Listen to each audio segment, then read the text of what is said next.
सब कर सकते हैं जो हम सोच सकते हैं, और हम वो सब सोच सकते हैं जो आज तक हमने नहीं सोचा है। इसका मतलब हो गया कि यदि अगर आज तक आपने नहीं सोचा है कि एग्जाम में आप टॉप करने की अगर बात नहीं सोचे हैं, तो आज सोच लीजिए, और आप सोच लेंगे तो संभव हो जाएगा। ये आप सोच लीजिए, ये संभव हो जाएगा। अगर आप सोचते हैं इसे तो आप संभव कर सकते हैं। चलिए आते हैं और आज के आते हैं, ठीक है, और आज के प्रश्न पे आते हैं।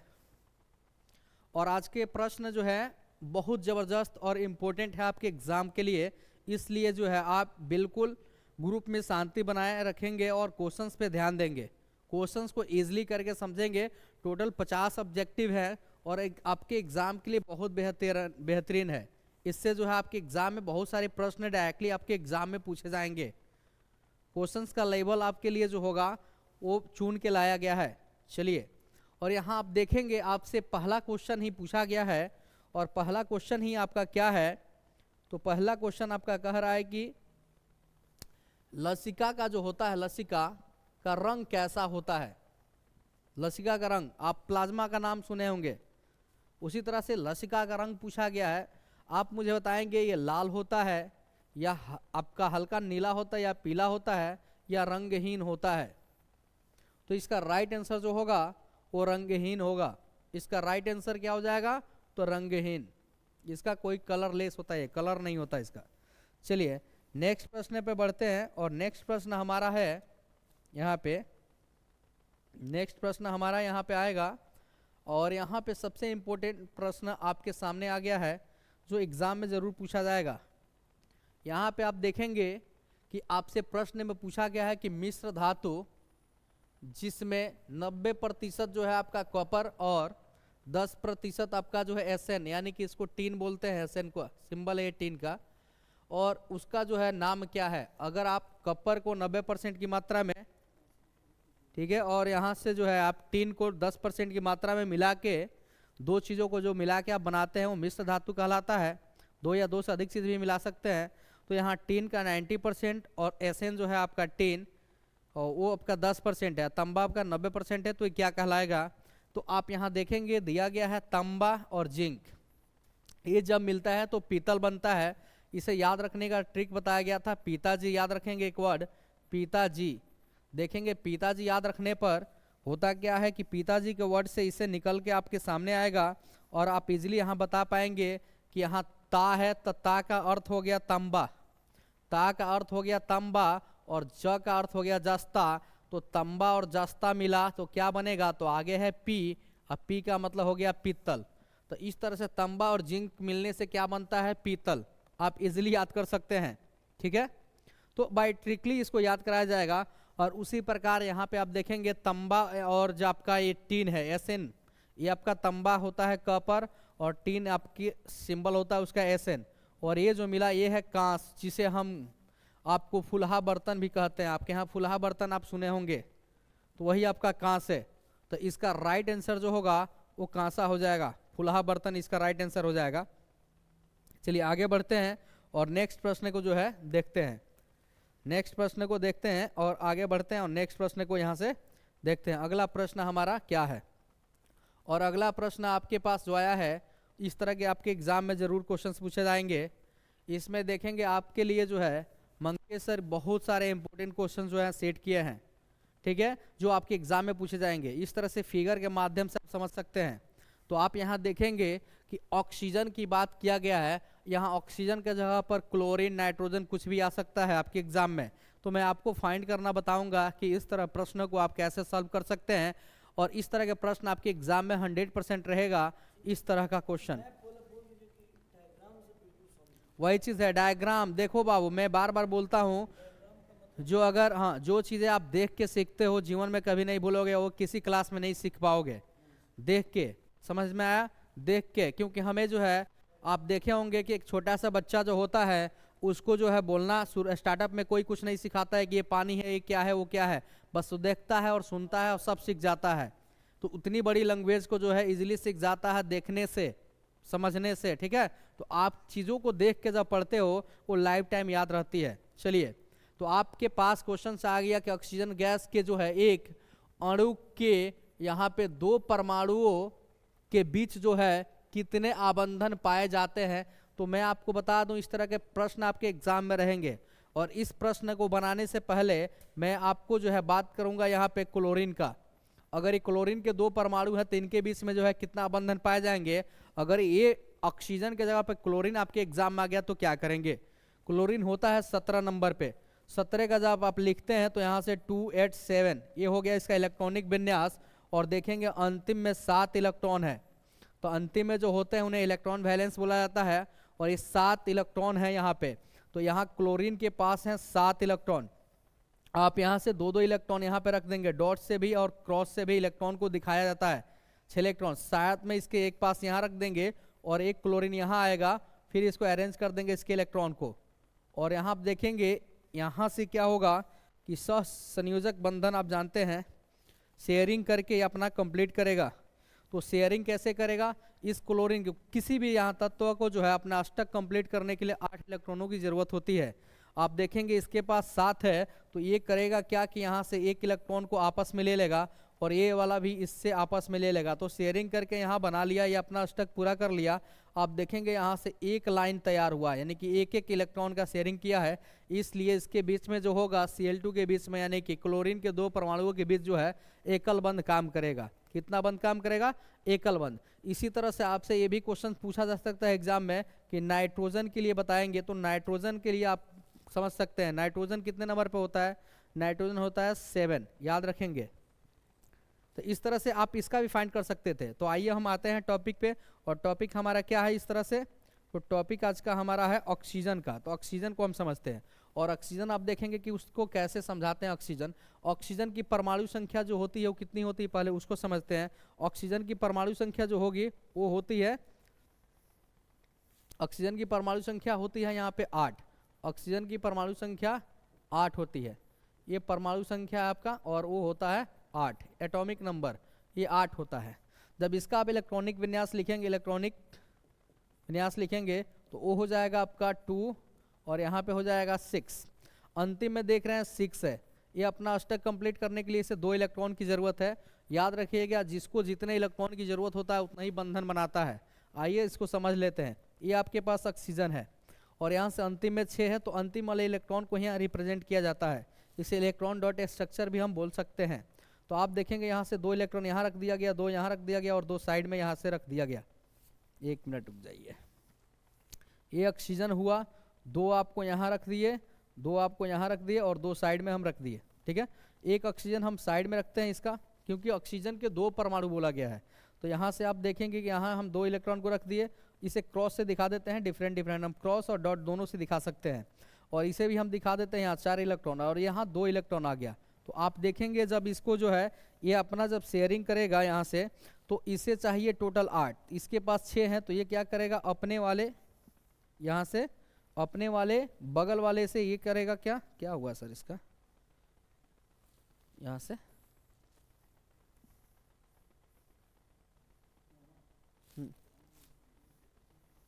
कोई दिक्कत हुआ क्या इसमें, ना मक्खी तो नहीं दिख रही है।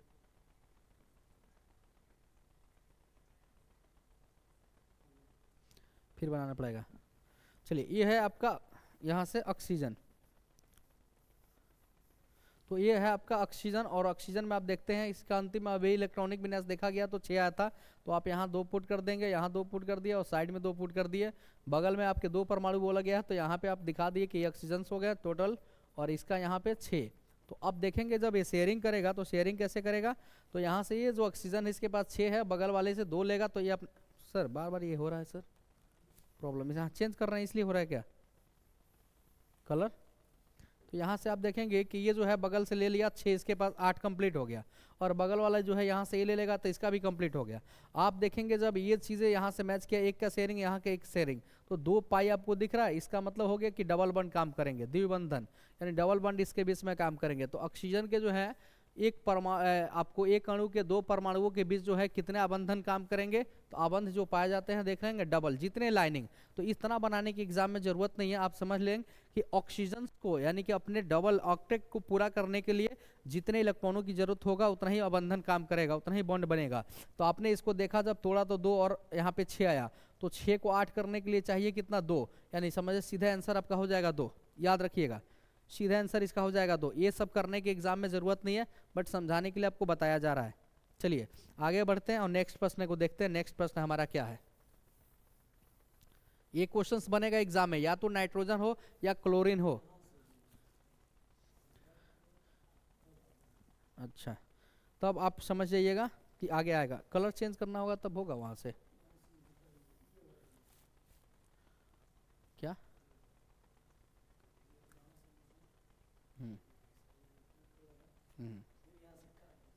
ठीक है ठीक है। हम्म, ठीक है ठीक है।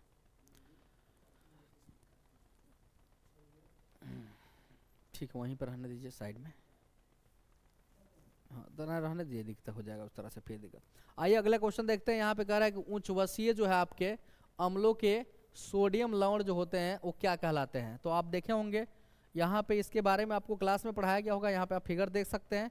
और इस तरह से जो है उच्चवसीय जो सोडियम लवण होते हैं उन्हें कहा जाता है साबुन। क्या कहते हैं हम लोग, साबुन होता है जो वो उच्चवसीय अम्लों के सोडियम लवण को हम लोग साबुन कहते हैं। तो इसका राइट आंसर जो होगा ऑप्शन सी होगा। चलिए, और आप लोग कमेंट भी करते जाएंगे यदि आंसर आपको पता है तो। नेक्स्ट देखते हैं अगला प्रश्न हमारा क्या है। अगला प्रश्न हमारा क्या है देखते हैं, और अगला प्रश्न जो है हमारा वो क्या कह रहा है।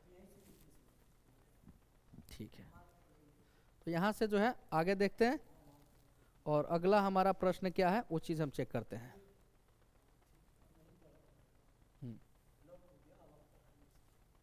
ये तो खत्म कर दिए क्वेश्चंस। इस समय टाइम थोड़ी लगेगा। चलिए नेक्स्ट प्रश्न आपके सामने है, और नेक्स्ट प्रश्न आप समझ सकते हैं ये है के। और के जो होता है सिंबल होता है पोटेशियम का, ये सिंबल है पोटेशियम का, ठीक है याद रखना। के जो होता है पोटेशियम सिंबल है, ठीक है यहाँ से, और पोटेशियम का सिंबल है। और इसकी जो आप देखेंगे कभी कभी परमाणु संख्या पूछता है, डायरेक्टली परमाणु संख्या यहाँ पे 19 है, परमाणु संख्या इसका 19 है। और यहाँ से अगर इसका पूछा जाए क्या परमाणु द्रव्यमान, तो 39 आप बोल सकते हैं अप्रोक्सीमेटली में, ठीक है ना।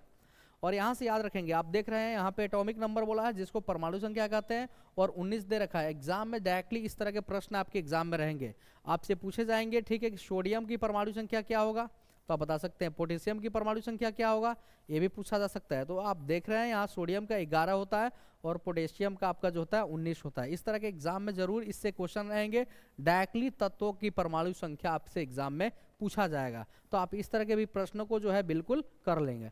और ये हम क्वेश्चन पे आते हैं, कह रहा है पोटेशियम की जो यहाँ पे है वो परमाणु संख्या क्या है 19 है, और इसकी संयोजकता, और संयोजकता क्या होती है आइए इसको समझते हैं। संयोजकता का मतलब कि वैलेंसी, और वैलेंसी मतलब क्या होता है आइए देखते हैं। वैलेंसी क्या है, किसी चीज़ का वैलेंसी हम कैसे निकालते हैं। तो सबसे पहले आपको मैं बता दूं कि आपको ये पता होगा SPDF आपको पढ़े होंगे, आप लोग क्लास में पढ़े होंगे SPDF।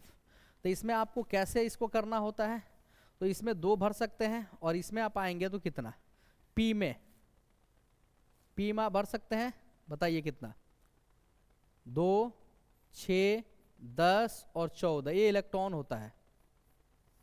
इलेक्ट्रॉन भरने की बात तो हम इससे नहीं बनाते हैं, चलिए हम इजी करते हैं इसको और बनाते हैं KLMN से, KLMN।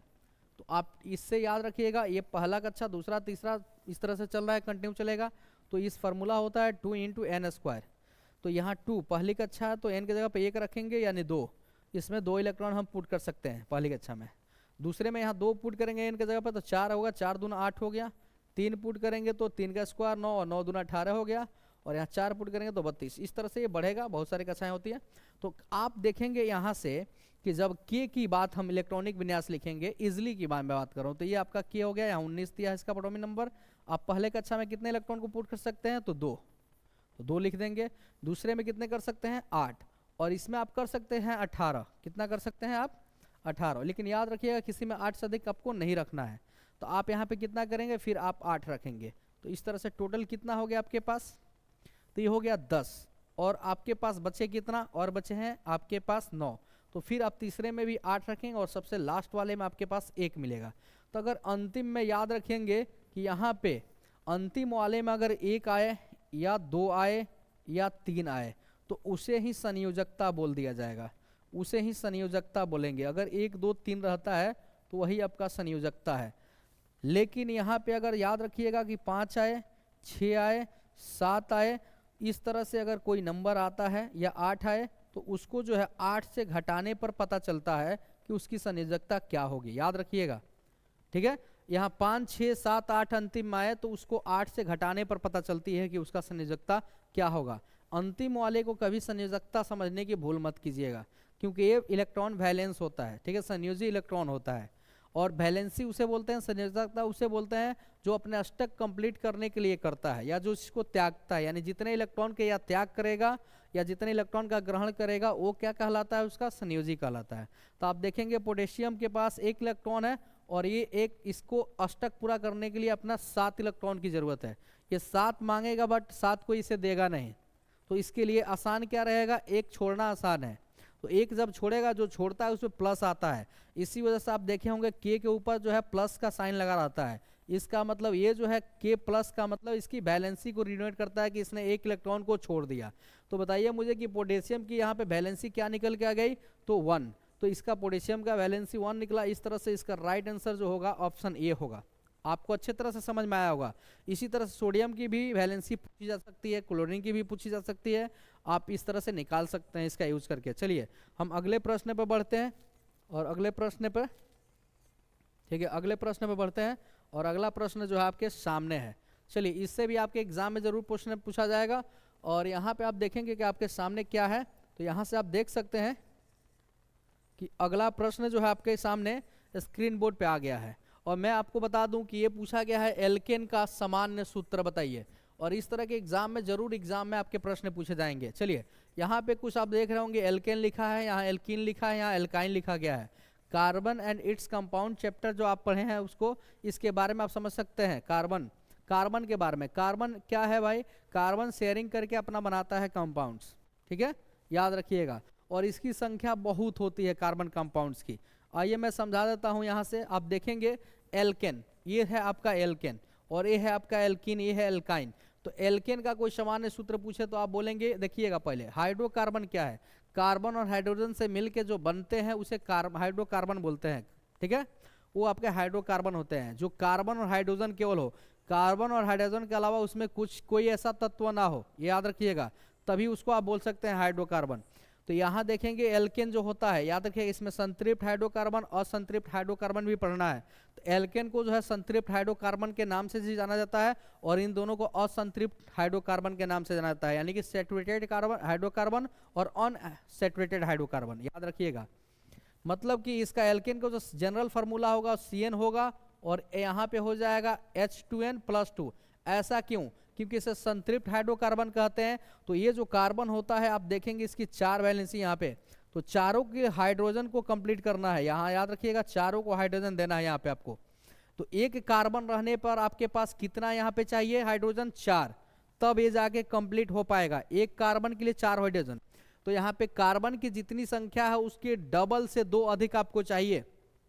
आप देख रहे हैं हमने कार्बन यहाँ 1 रखा, हमने कार्बन यहाँ 1 रखा, 1 का डबल होता क्या है 2, और 2 से देखिए 2 जोड़ेंगे तब तो 4 मिलेगा।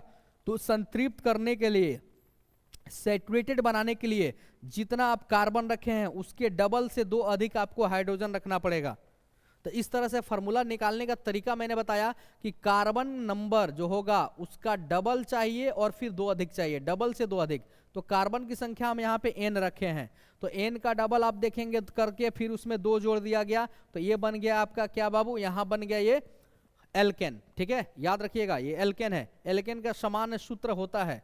और एल्कीन जब पूछा जाएगा आपसे तो एल्कीन में देखेंगे, एल्कीन में होता क्या कि इसमें डबल बंड, ये सिंगल बंड वाला होता है, ये डबल बंड वाला होता है। डबल बंड जब आ जाएंगे तो इसमें देखेंगे होगा क्या, डबल बंड बनते कैसे मैं समझा दूं आपको। तो यहाँ बताइए, ये डबल बंड बनाने के लिए एक इलेक्ट्रॉन का शेयरिंग तो ऑलरेडी कर लिया है, और एक कार्बन को मात्र 4 हाइड्रोजन की जरूरत होता है। तो ऑलरेडी यहाँ 2 इलेक्ट्रॉन यहाँ मिल गया, तो इसको 2 ही हाइड्रोजन की जरूरत है, एक यहाँ पे मिल गया और एक यहाँ पे मिल गया।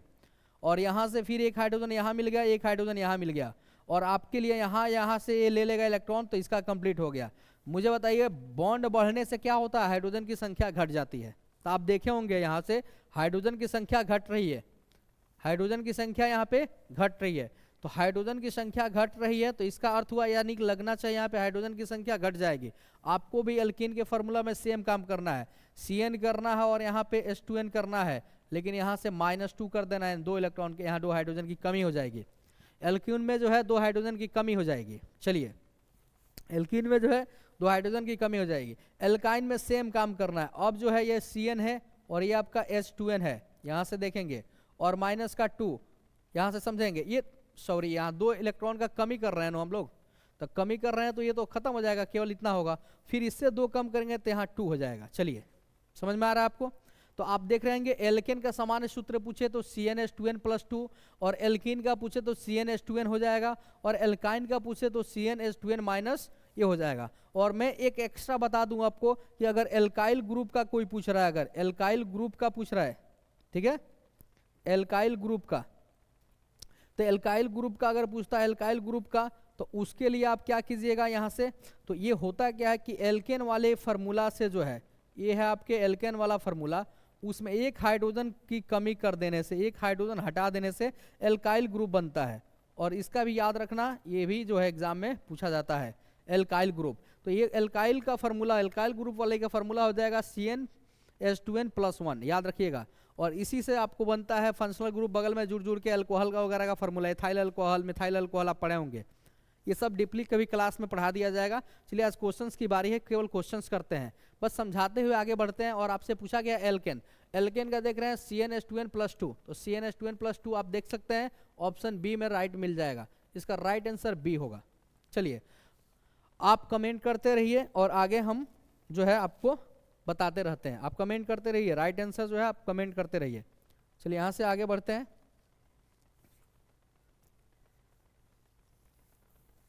चलिए आगे हम लोग बढ़ते हैं इससे, और अगला प्रश्न जो है हमारा क्या है ये देखते हैं। यहाँ से देखिए तो सर क्वेश्चन ऊपर क्यों नहीं बढ़ रहा है, ये वाला है, काट दिए, अब बढ़ेगा। चलिए आ गया, नीचे नीचे सर, बस बस बस। चलिए अब देखेंगे यहाँ पे आप कि आपके पास एक प्रश्न आया है, और ये प्रश्न जो है कि सर छोटा कीजिए इसको सर,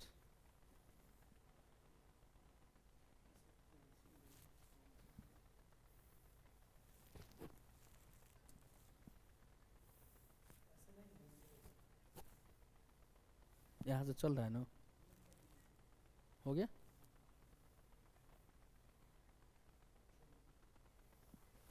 तो आप देखेंगे इसे कि यहाँ आपके पास जो क्वेश्चंस आया है वो क्या है, 8 नंबर क्वेश्चंस है आपके पास, ठीक है, ज्यादा बड़ा कर दिए थे, कोई दिक्कत नहीं, बने रहिए।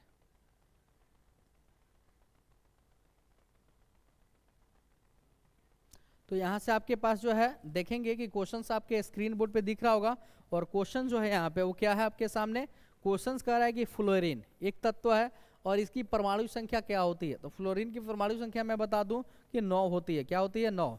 और एक क्वेश्चन और बताता हूँ एडवांस में कि यहाँ पे पूछा जाता है कि सबसे ऋणात्मक विद्युत तत्व का बताइए, सबसे विद्युत ऋणात्मक तत्व क्या होता है। तो विद्युत ऋणात्मक तत्व वो भी फ्लोरीन होता है। दोनों कंडीशन में आंसर ये होगा, इसका राइट आंसर ऑप्शन ए मिल गया। चलिए आगे बढ़ते हैं और देखते हैं यहाँ से अगला प्रश्न हमारा क्या कह रहा है। अगला प्रश्न देखते हैं, अगला प्रश्न आपके स्क्रीन बोर्ड पे है, और यहाँ से आप बता सकते हैं इजिली आप बता सकते हैं इसका क्या आंसर आएगा। चलिए आप देखेंगे कि यहाँ पे ग्लास रखा गया है, इसमें कुछ आपको चेक किया जा रहा है, यहाँ पे भी कुछ चेक किया जा रहा है। तो चेक क्या किया जा रहा है इसको समझते हैं। यहाँ से आपसे पूछा है कि कोई विलयन है आपका, ठीक है, वो लाल लिटमस को क्या कर देता है, नीला, यानी कि लाल को किस में बदल रहा है, वो लाल को बदल रहा है नीला में, याद रखिएगा, लाल को यहाँ पे नीला में बदल रहा है, ठीक है। तो आपको बताना है इस विलयन के पीएच वैल्यू जो होगा वो क्या होगा। चलिए तो मैं आपको बता दूं, लाल को नीला में बदल रहा है और नीला जो है वो लाल में चेंज होता है, इस तरह से इन दोनों कंडीशंस में बता देता हूं आपको क्या होगा। चलिए एक नंबर कंडीशन ए है, दूसरा कंडीशन ए है।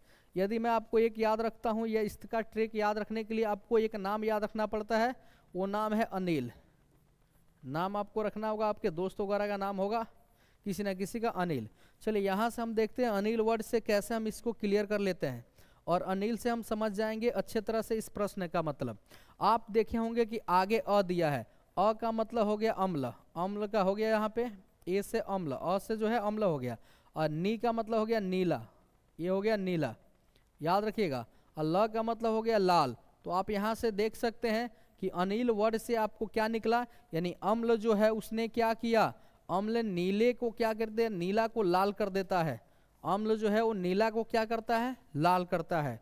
तो अम्लीय विलयन जो होते हैं वो करते हैं नीले को लाल, लेकिन अब क्वेश्चंस में है कि यहाँ पे कि लाल को नीला करने वाला पूछा है। तो ये याद रखिएगा, जब अम्ल जो है नीले को लाल कर दिया तो बचा क्या आपके पास, बचा आपके पास क्षारक। तो क्षारक क्या करेगा, ये उल्टा कर देगा, लाल को नीला कर देगा। याद रखिएगा, लाल को क्या कर देगा, नीला। तो इस तरह से आप समझ गए कि ये जो विलयन है वो कैसा विलयन है, वो क्षारीय विलयन है। आप समझ गए कि वो विलयन जो है वो कैसा विलयन है, क्षारीय विलयन है। तो याद रखिएगा, इस तरह से आप समझ गए कि लाल को नीला करने वाला होता है वो क्षारीय विलयन होता है, और अम्ल जो होता है वो क्या करता है, नीला का जो लाल करेगा वो अम्लीय विलयन होगा। तो हमसे तो इस तरह बोला गया है कि लाल को नीला कर रहा है, तो लाल को नीला करने वाला क्या होगा भाई, क्षारीय विलयन होगा। और क्षारीय विलयन की जो पीएच वैल्यू होती है वो होती है आपकी 7 से अधिक। तो ये 7 से अधिक होती है क्षारीय विलयन की वैल्यू। अगर अम्लीय होता तो 7 से कम करते। तो आप देखेंगे 7 से अधिक, इसमें ऑप्शन क्या है, बी, और इसका राइट आंसर बी होगा। इस तरह से हम इजीली जो है क्वेश्चंस को कर सकते हैं, ठीक है। 7 से अधिक। अगर कोई उदासीन विलयन है तो उसकी पीएच वैल्यू क्या हो जाएगा, तो उदासीन जो विलयन होता है उसकी पीएच वैल्यू 7 के बराबर होती है, याद रखिएगा 7 के बराबर, ठीक है। और आपसे अगर पूछा जाए कि अगर वो क्षारीय विलयन है तो 7 से अधिक हो जाएगा। क्षारीय विलयन के लिए देखेंगे आप कि क्षारीय विलयन के लिए 7 से अधिक होता है, ठीक है, याद रखिएगा, तीनों क्वेश्चंस बताया जाएगा। और 7 से कम पूछे तो वो अम्लीय विलयन हो जाता है। क्या हो जाता है, अम्लीय विलयन। तो ये तीनों तरह से क्वेश्चन अगर पूछा जाए तो कोई दिक्कत नहीं है। लेकिन अगर क्वेश्चंस इस तरह से पूछा जाए तो आपको ये भी याद रखने की जरूरत है कि अगर नीला को क्या किया, लाल किया, नीला को लाल किया, तो विलयन जो होगा वो अम्लीय होगा। और फिर यहाँ अम्लीय का कंडीशंस मैं बता दिया। लेकिन अगर लाल को नीला किया तो विलयन क्षारीय होगा। इतना आपको याद रखना पड़ेगा। चलिए आगे बढ़ते हैं और अगले प्रश्न को देखते हैं। अगला प्रश्न हमारे एग्जाम के लिए बहुत इंपॉर्टेंट है, और मैं तो बोलूँगा कि इस तरह के प्रश्नों को आप बिल्कुल कर लें, क्योंकि 100% आपके एग्जाम में इस तरह के प्रश्न बनते ही बनते हैं, इसमें कोई शक नहीं है। चलिए आगे बढ़ते हैं।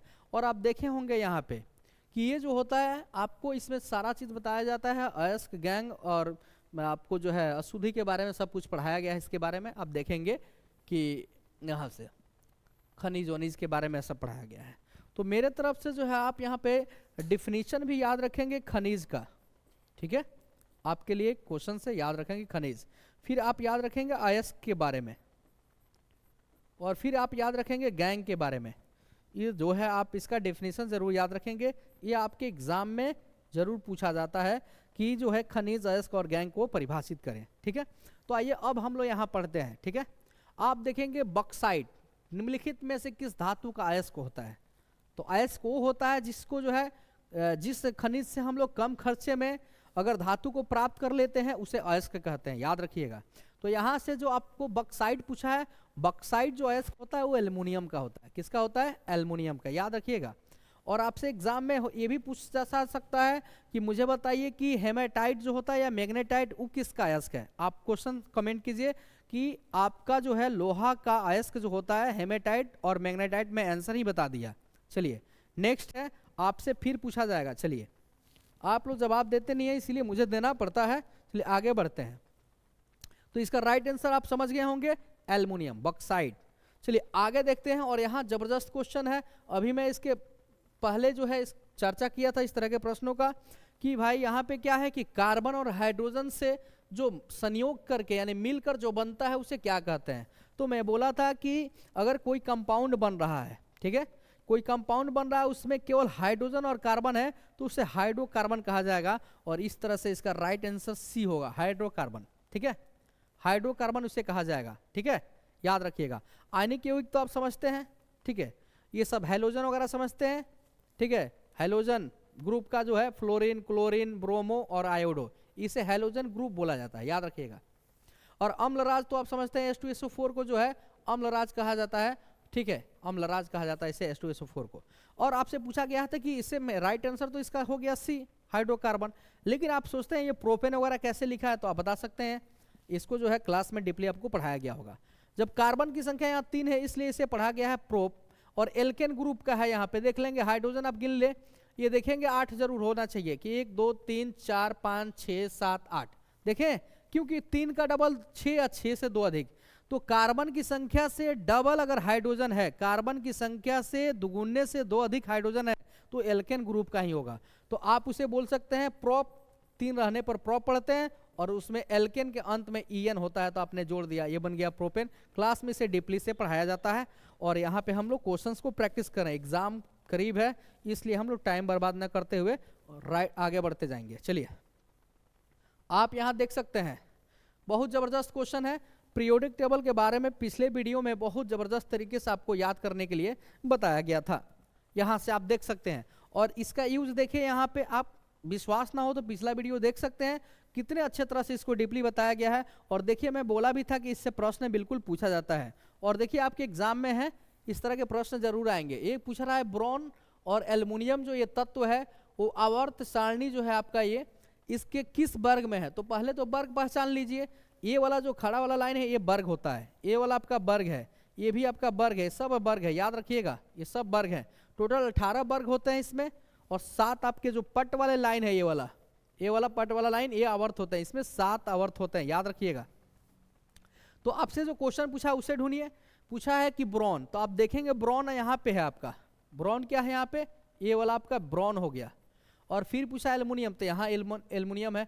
अब काउंट कीजिए तो ये किस में है, किस वर्ग में है, तो आप देखेंगे ये पहला वर्ग है आपका, ये दूसरा है, ठीक है, ये तीसरा है, ये चौथा है, 5वां है, 6वां है, 7वां है, 8वां है, 9वां है, 10वां, 11, 12, 13। तो भाई ये जो ब्रॉन और एल्युमिनियम तत्व है ये 13वें वर्ग में स्थित है, किसमें है, 13वें वर्ग में, आप काउंट कर सकते हैं।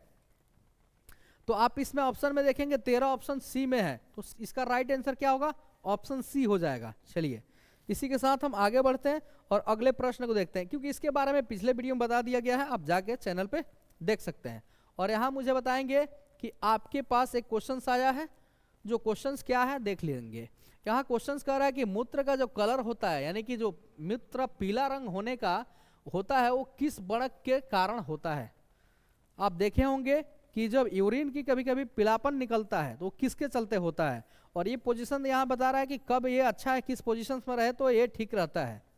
तो अगर अच्छा इस पोजीशन को क्या होता है, ठीक है, आप पानी की मात्रा ज़्यादा लेंगे तो ये सब प्रॉब्लम आपको नहीं होगा। चलिए यहाँ से आप देख सकते हैं, आपसे पूछ रहा है कि क्रोमोप्लास्ट या यूरोक्रोम या आपको क्लोरोप्लास्ट की बात बोल रहा है। यहाँ दो ऑप्शन है, यहाँ क्रोमोप्लास्ट है, यहाँ क्लोरोप्लास्ट है, ठीक है, ये ल्यूकोप्लास्ट है। इसका राइट आंसर होगा जो ऑप्शन बी होगा, क्योंकि इसका जो आंसर होगा ये यूरोक्रोम के द्वारा ऐसा होता है, पीलापन इसका रंग होता है यूरोक्रोम, ठीक है।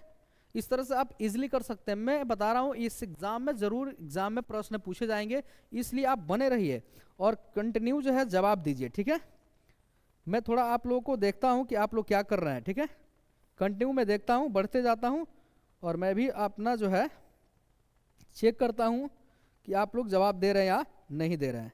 सर जवाब दे रहे हैं बच्चे, सब दे रहे हैं बच्चे, जवाब दीजिए। जवाब देंगे तो मज़ा आएगा पढ़ाने में, जो है मज़ा आएगा, जवाब देंगे तो मज़ा आएगा, ठीक है। चलिए राइट जवाब दीजिए। आगे बढ़ते हैं और देखते हैं अगले प्रश्न हमारा क्या कह रहा है। अगला प्रश्न आप देखेंगे वो आपके सामने है, और ये जबरदस्त क्वेश्चन है, आप इसे बताइए क्या होगा इसका। ये पूछ रहा है हमसे कि पीत रस जो होता है आपका वो कहाँ से स्त्राव होता है, उसका कहाँ से बहाव होता है। तो आप देखेंगे यहाँ पे फिगर आपको दिखा दिया गया है, ठीक है। तो आपको फिगर दिखा दिया गया है, ये सब चीज देखिए, ये आपका लीवर यहाँ पे दिखा दिया गया है, सब लीवर देख रहे हैं यहाँ पे। तो ये जो होता है लीवर, लीवर को आप हिंदी में जो है यहाँ पे यकृत के नाम से भी जानते हैं, याद रखिएगा। ये पीत रस जो होता है वो यकृत के द्वारा जो है आपका स्त्रावित होता है, तो याद रखिएगा यकृत। ये जो है नाम चेंज करके भी देता है, यकृत नाम याद रखेंगे आप, ठीक है। इरफान बी, बिल्कुल सही बाबू, इरफान एकदम राइट आंसर है। आगे बढ़ते हैं और फिर नेक्स्ट प्रश्न को देखते हैं। नेक्स्ट प्रश्न जो है और आ गया सबसे प्यारा प्रश्न। प्यारा प्रश्न यहाँ पे आपके पास है और पूछ रहा है कि प्रकाश के जो है अपवर्तन के कितने नियम होते हैं। देखेंगे आप थोड़ा सा कंफ्यूज होना है, देखेंगे रिफ्रैक्शन और रिफ्लेक्शन दोनों में थोड़ा सा अंतर है। जब ये रिफ्रैक्शन बोले तो अपवर्तन होगा और रिफ्लेक्शन बोले तो आपका परावर्तन होगा, ठीक है। और जहां पे यहाँ अपवर्तन दिख जाए तो सीधा मतलब समझ जाइएगा कि प्रकाश की दिशा में जो परिवर्तन आती है, जो चेंजिंग आती है, उसे ही प्रकाश का अपवर्तन कहा जाता है। और प्रकाश के परावर्तन का अर्थ होता है कि प्रकाश किसी माध्यम से आ रही है, अगर वो दूसरे माध्यम में प्रवेश कर रही है तो किसी वस्तु के सतह से टकराकर उसका वापस लौट जाना। अगर मैं सिंपल भाषा में बोलूं तो प्रकाश के वापस लौट जाने की घटना को प्रकाश का परावर्तन कहते हैं और उसके भी दो नियम होते हैं, ठीक है। और अपवर्तन जो होता है इसका अर्थ होता है कि प्रकाश की दिशा में जो है वो अगर जा रहा है सीधा, तो अगर किसी वस्तु से टकराया उसके डायरेक्शन में अगर चेंजिंग आ गया, मुड़ गया, तो हम उसे बोलेंगे प्रकाश का अपवर्तन। यानी कि प्रकाश की दिशा में होने वाले परिवर्तन को हम क्या कहते हैं? कहते हैं प्रकाश का अपवर्तन। और दोनों के दो दो नियम होते हैं। आपको जो है डीपली पढ़ाया जाएगा, आप पढ़े भी होंगे। चलिए कंटिन्यू आगे बढ़ते हैं। आप यहाँ देखे होंगे ये होती आने वाली किरण को आपतित किरण बोला जाता है और ये होता है आपका यहाँ पे जहाँ गिरता है इस बिंदु से मिलाते हैं 90 डिग्री पर, तो यह विलंब होता है। ये पहला माध्यम है, ये दूसरा माध्यम। विरल माध्यम का मतलब होता है कि एकदम हल्का, यानी कि उसमें जो है लाइट का स्पीड ज्यादा रहेगा। और ये सघन मतलब मान लीजिए पानी वानी है उसके अंदर आया तो इसको निकलना चाहिए। प्रकाश की प्रकृति होती है हमेशा सीधा रेखा में गमन करना, आप पढ़े होंगे। प्रकाश किस रेखा में गमन करता है? तो हमेशा सीधा रेखा में गमन करता है। लेकिन जब देखेंगे यहाँ से जब विरल से सघन में आता है तो अभिलंब की ओर मुड़ जाता है। ये भी पूछेगा आपसे एग्जाम में कि जब प्रकाश विरल माध्यम से सघन माध्यम में प्रवेश करती है तो अभिलंब की ओर मुड़ती है या अभिलंब से दूर भागती है, याद रखेंगे आप। तो आप देख सकते हैं यहाँ कि ये वाला लाइन जो है आपका वो अभिलंब की ओर मुड़ी है। तो विरल माध्यम से सघन माध्यम में जाने पर अभिलंब की ओर मुड़ती है, याद रखिएगा। लेकिन आपसे अगर बोला जाए यहाँ से कि देखेंगे ये सघन माध्यम ऊपर रख दिया गया है, इसका मतलब पानी से निकल के वो हवा में आ रहा है, तो वो जो है आप देखेंगे अभिलंब से दूर भागेगा, याद रखिएगा, अभिलंब से दूर भागेगा। यहाँ विरल माध्यम का मतलब होता है खाली जगह। आप मुझे बताइए खाली जगह में जब बाइक लेके जाएंगे तो क्या करेंगे? दूर भागेंगे स्पीड से, पूरा भागेंगे सीधा? बिल्कुल भागेंगे। लेकिन आप जो है खाली जगह से जब भीड़ वाले इलाका में आएंगे तो क्या होगा? आप दब के चलेंगे, एकदम दब के चलेंगे, कम स्पेस लेके चलेंगे या दबेंगे तो उसमें आप सट जाएंगे, इसमें आप सट जाएंगे, सट के चलेंगे, एक दूसरे से सटेंगे, ठीक है। तो यहां आप देख रहे हैं कि भीड़ वाले इलाके से जो है यानी कि घना आबादी से आप आ रहे हैं खाली वाले स्थान में, और खाली वाला स्थान में आने पर क्या होता है? दूरी बन जाती है ना। जब पूरा जगह होगा तो आप अलग अलग हो जाएंगे, हाँ, अभिलंब से दूर होगा, बिल्कुल। जब ये सघन माध्यम से विरल माध्यम में प्रवेश करेगा तो अभिलंब से दूर हो जाएगा, बिल्कुल, ठीक है। चलिए, तो इस तरह से याद रखिएगा। लेकिन विरल से अगर सघन में प्रवेश कर रहा है तो क्या होगा पता है ना आपको? विरल से सघन में आएगा तो बताइए, यानी कि खाली वाले एरिया से भीड़ वाले इलाका में आएगा तो अपने पास में आ जाएगा। अच्छे समझ में आया होगा, इससे प्रश्न पूछा जाएगा। चलिए, और प्रकाश के अपवर्तन के जो नियम होते हैं वो दो होते हैं। परावर्तन पूछे या अपवर्तन, दो। पहला नियम याद रहेगा आपको कि आपतित किरण तथा अपवर्तित किरण और आपतन बिंदु पर डाला गया विलंब तीनों एक ही तल में होते हैं, ठीक है। और किसी विशेष रंग के लिए क्या होता है? यहाँ पे किसी विशेष रंग के लिए आपतन कोण की जाए और अपवर्तन कोण की जाए का अनुपात एक नियतांक होता है, म्यू बराबर साइन आर, ठीक है, साइन आर, म्यू बराबर साइन आई बट्टा साइन आर, ठीक है, अवलंब के ओर आएगा, ठीक है, गुड। इरफान राइट जवाब दे रहे हैं। और इस तरह से आप लोग जो है कंटिन्यू जवाब दीजिए क्योंकि अब समय कम है, ठीक है, समय बिल्कुल कम है। आप लोग कंटिन्यू ध्यान दीजिएगा, पढ़िएगा, अच्छा रिजल्ट होगा। चलिए नेक्स्ट प्रश्न में पढ़ें। चलिए, कैसा क्लास लग रहा है एक बार कमेंट करके आप लोग बता सकते हैं, क्लास आज का आपको कैसा लग रहा है। आगे प्रश्न देखते हैं, अगला प्रश्न हमारा क्या कह रहा है।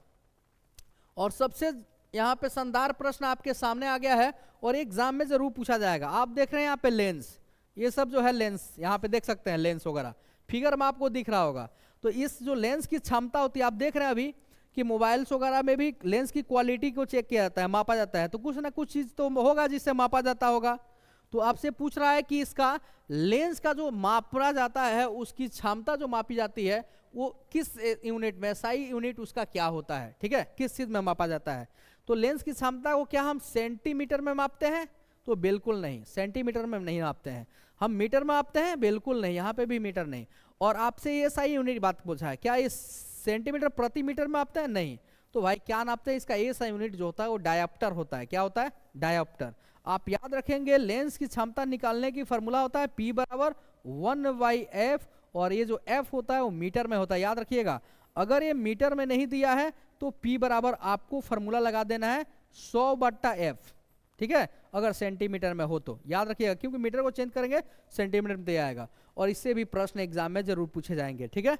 उत्तल लेंस की बताइए मुझे, उत्तल लेंस जो आपका होता है, उत्तल लेंस की जो क्षमता होती है वो प्लस में होता है या माइनस में होता है? चलिए एक क्वेश्चन मैं जोड़ रहा हूं इसमें, उत्तल लेंस की जो क्षमता होगी वो प्लस होगी या माइनस होगी, और अवतल लेंस की क्षमता जो होगी वो प्लस में होगी या माइनस होगी, यानी धनात्मक या ऋणात्मक आपको बताना है। चलिए राइट क्वेश्चन, आप लोग आंसर राइट आंसर देंगे, राइट क्वेश्चन है बिल्कुल, जो क्वेश्चन पूछे हैं सही पूछे हैं आपसे।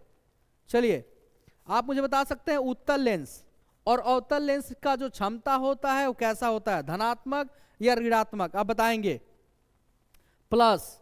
चलिए उत्तल लेंस का जो धनात्मक क्षमता यानी कि क्षमता जो होता है लेंस का वो प्लस होता है, बिल्कुल राइट जवाब है, और अवतल का माइनस होता है। अब कैसे होता है इसको डीपली क्लास में पढ़ाया गया है, ठीक है। और एग्जाम हमारे पास, हम लोग अभी एग्जाम के लिए तैयारी कर रहे हैं, बिल्कुल एग्जाम के लिए, आप लोग कंटिन्यू जुड़े रहिए। चलिए नेक्स्ट प्रश्न, इसका राइट आंसर डायोप्टर हो गया है। चलिए आगे बढ़ते हैं। चलिए नेक्स्ट प्रश्न जो है आपके पास जबरदस्त प्रश्न है, आप जो है देख सकते हैं आपके स्क्रीन बोर्ड पे दिख रहा होगा, ये है आपका खून। याद रखिएगा रिजल्ट नहीं आएगा तो आपके ही घर वाले आपके खून कर देंगे, समझ में आ रहा है? इसलिए पढ़िए, पढ़ाई कीजिए, आपके ही घर वाले एकदम खून कर देंगे। याद रखिएगा रिजल्ट आना एकदम जरूरी है, उस समय कोई आपको नहीं बोलेगा बाबू भैया, याद रखिएगा, बोलेंगे कि हम तो पैसा ही दे सकते थे और क्या कर सकते थे, कोई बहाना नहीं चलेगा, इसलिए पढ़ाई कीजिए। और आपसे क्वेश्चन पूछ गया रक्त, रक्त का मतलब खून हो गया, और खून जो होता है लाल रंग का होता है, तो किसके कारण लाल रंग का होता है? उसमें पूछ रहा है कि कौन सी प्रोटीन की उपस्थिति के कारण ये होता है, बचपन से ही सुनते आ रहे हैं, याद रखिएगा बी। और हीमोग्लोबिन जवाब आ रहा है बच्चों का, राइट जवाब इसका हीमोग्लोबिन होगा। और मुझे एक क्वेश्चन इसमें जोड़ दिया जाए, रक्त की कमी से कौन सा रोग होता है, यानी कि रक्त की कमी से कौन सा रोग होता है? रक्त की कमी से रक्त की कमी से कौन सा रोग होता है, मुझे बताएंगे? रक्त की कमी से, यानी रक्त अगर किसी में कम हो जाए तो कमी से कौन सा रोग होगा? रक्त की कमी से कौन सा रोग होता है? कौन जवाब दे सकता है इसका? कौन सा रोग होता है? कौन सा रोग होता है? राइट आंसर आप दे सकते हैं तो दीजिए, कौन सा रोग होगा मुझे बताइए? रक्त की कमी से, यानी ब्लड अगर कमी हो जाए आपके शरीर में तो कौन सा? एनीमिया, राइट जवाब इरफान अली का है, और राइट जवाब एनीमिया इसका बिल्कुल सही आंसर है। इसी तरह से उम्मीद है आप लोगों से, बिल्कुल पढ़िए, एनीमिया बीमारी होता है रक्त की कमी से। चलिए आगे मैं बढ़ूंगा, और बीच बीच में कुछ क्वेश्चंस है आपके लिए मेरे तरफ से भी है, और बोर्ड पे तो आपको जो दिख रहा होगा तो कराया जाएगा। चलिए नेक्स्ट प्रश्न बढ़ते हैं आगे। नेक्स्ट प्रश्न हमारा कहता क्या है, और ये जबरदस्त प्रश्न आपके सामने आ गया स्क्रीन बोर्ड पे।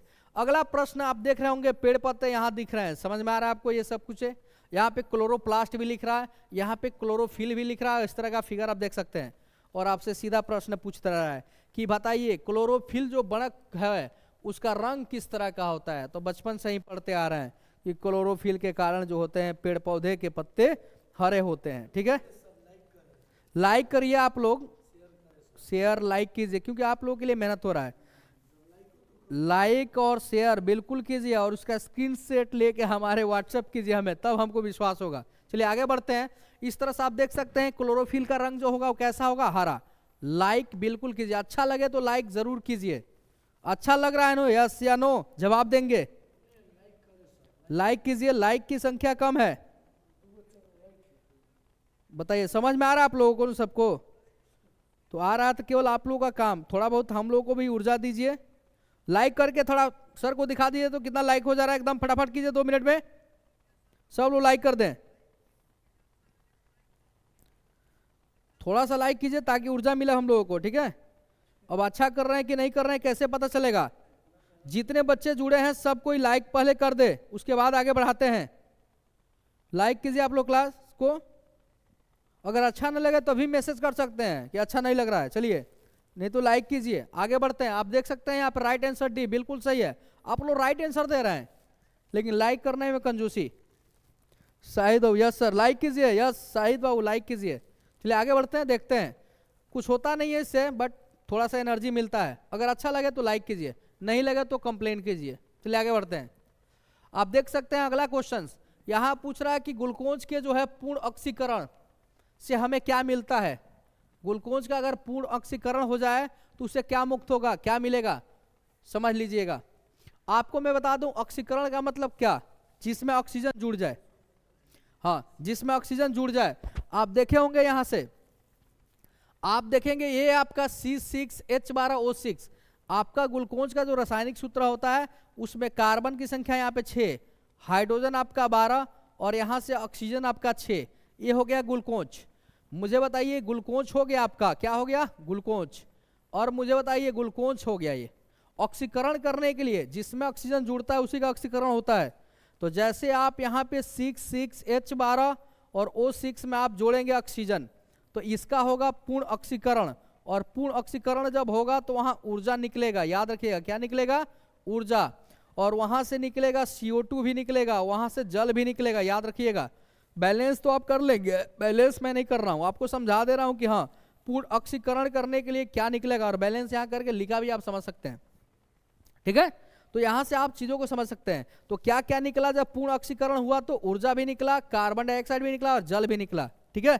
तो आप देखेंगे यहाँ पे कि CO2 पूछा है तो ये तो निकल ही रहा है, H2O पूछ रहा है निकल ही रहा है, और ऊर्जा भी निकल रहा है। तो इसका राइट आंसर जो होगा ऑप्शन डी होगा, इनमें से सभी। इसका राइट आंसर ऑप्शन डी, ठीक है, याद रखिएगा। चलिए आगे बढ़ते हैं। नेक्स्ट प्रश्न, लाइक मिला या नहीं मिला, लाइक कीजिए आप लोग। चलिए लाइक की संख्या कुछ बढ़ा है, आप लोग बिल्कुल कीजिए। इरफान, शाहिद, ठीक है, राजेश जी, विशाल सॉरी। और यहाँ पे आप हो गया sir, yes sir, yes sir, बिल्कुल।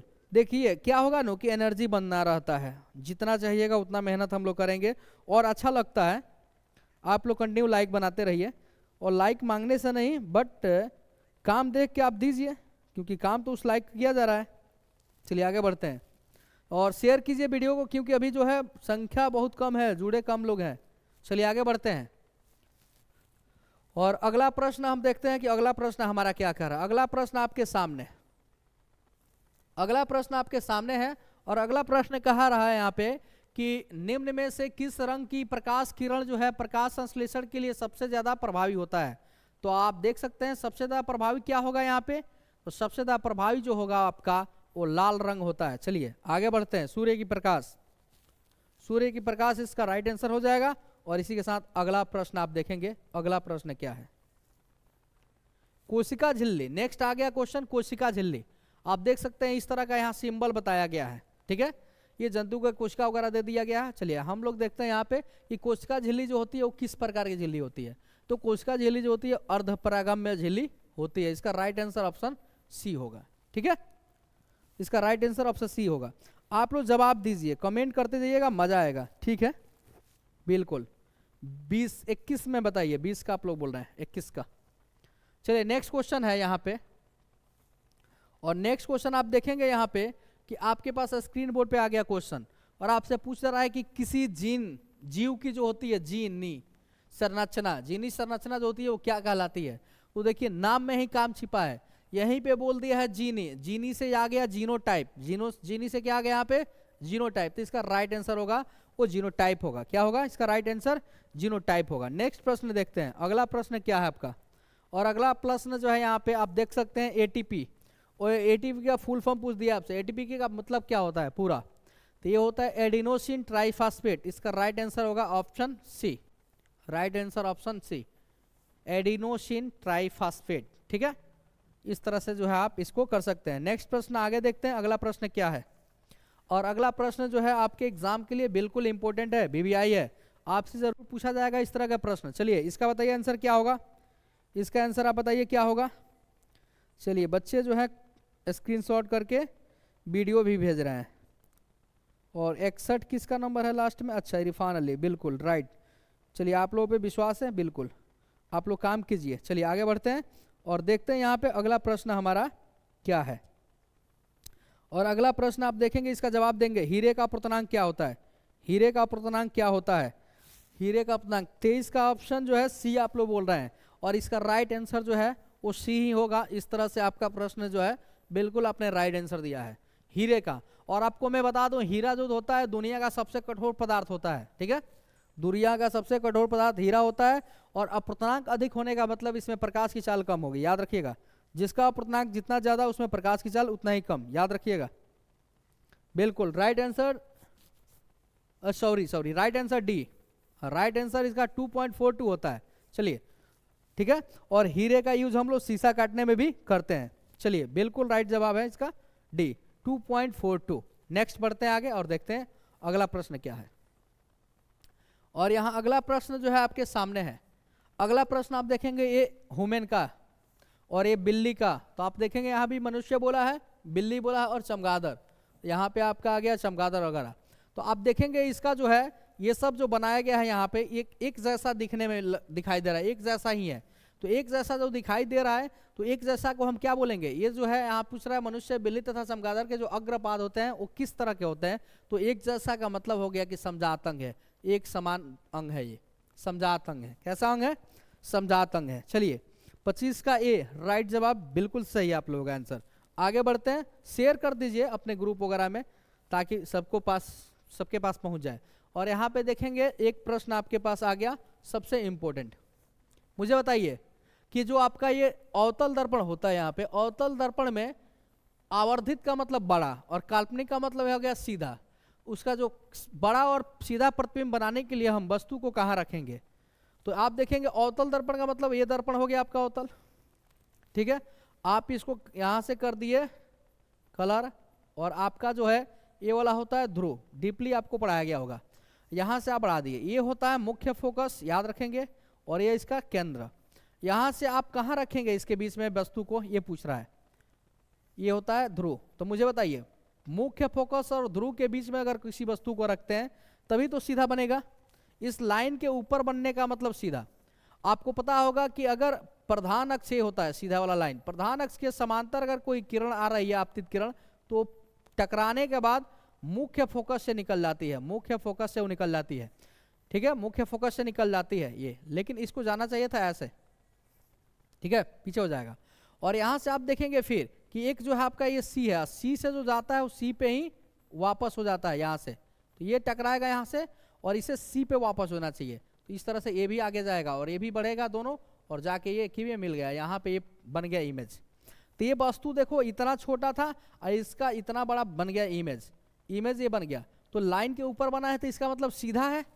और यहाँ पे आप देख सकते हैं इसकी हाइट के डबल है ये, यानी कि बड़ा भी है। तो इस तरह से आप कहाँ रख लिए? ध्रुव और मुख्य फोकस के बीच में रखेंगे। तो आपका आंसर होगा फोकस और ध्रुव के बीच। इसका राइट आंसर जो होगा ऑप्शन ए होगा।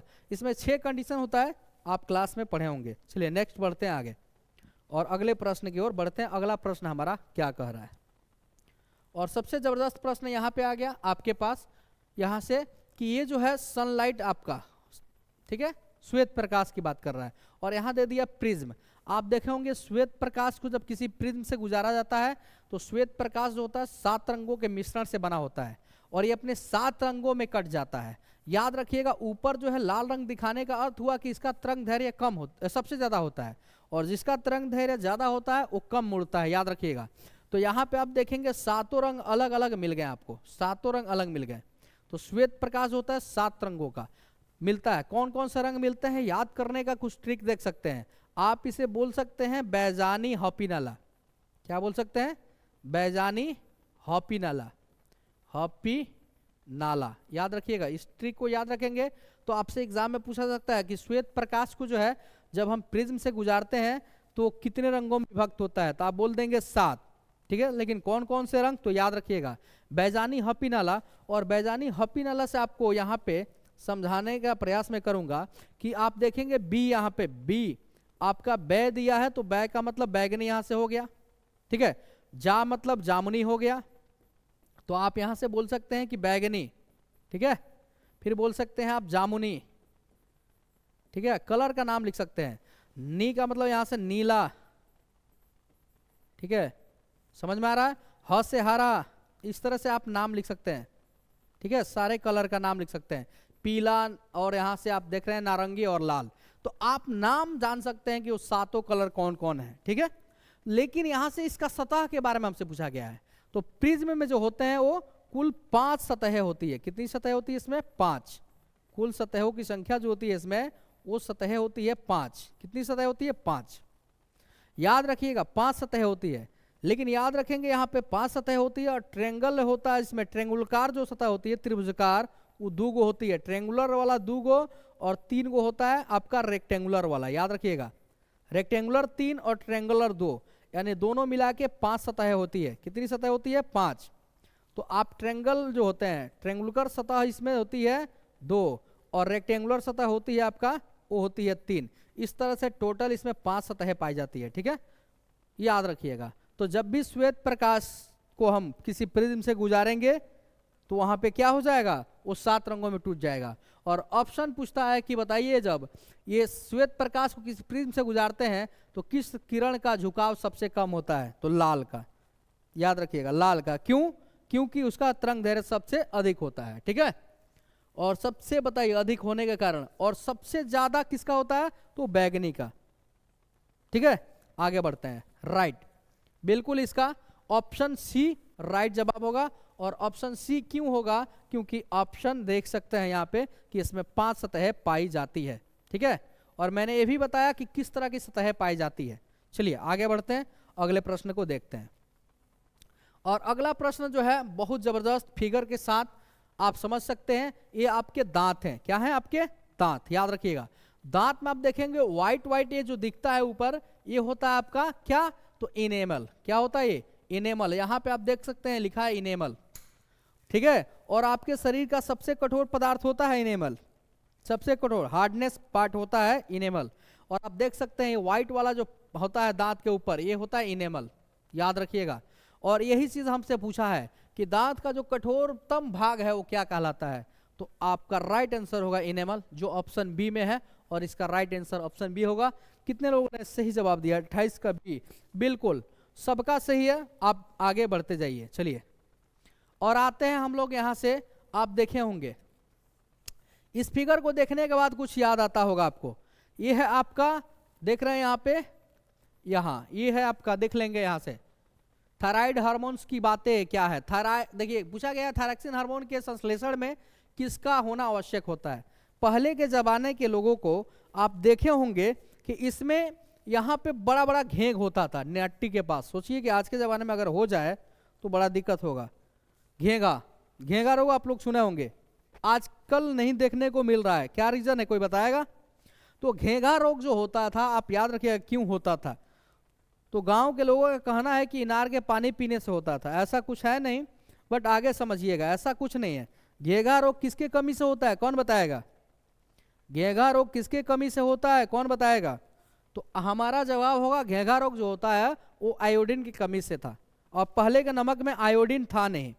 तो आजकल हम लोग जितने नमक खा रहे हैं वो आयोडीन युक्त नमक खा रहे हैं, जिसकी वजह से जो है हमें घेंगा के बीमारी नहीं हो रही है, ठीक है। आयोडीन युक्त नमक खाने से हम लोग घेंगा के बीमारी से बच सकते हैं। तो राइट आंसर देख सकते हैं इसमें कि थायरॉक्सिन हार्मोन के संश्लेषण में आवश्यक होता है आयोडीन।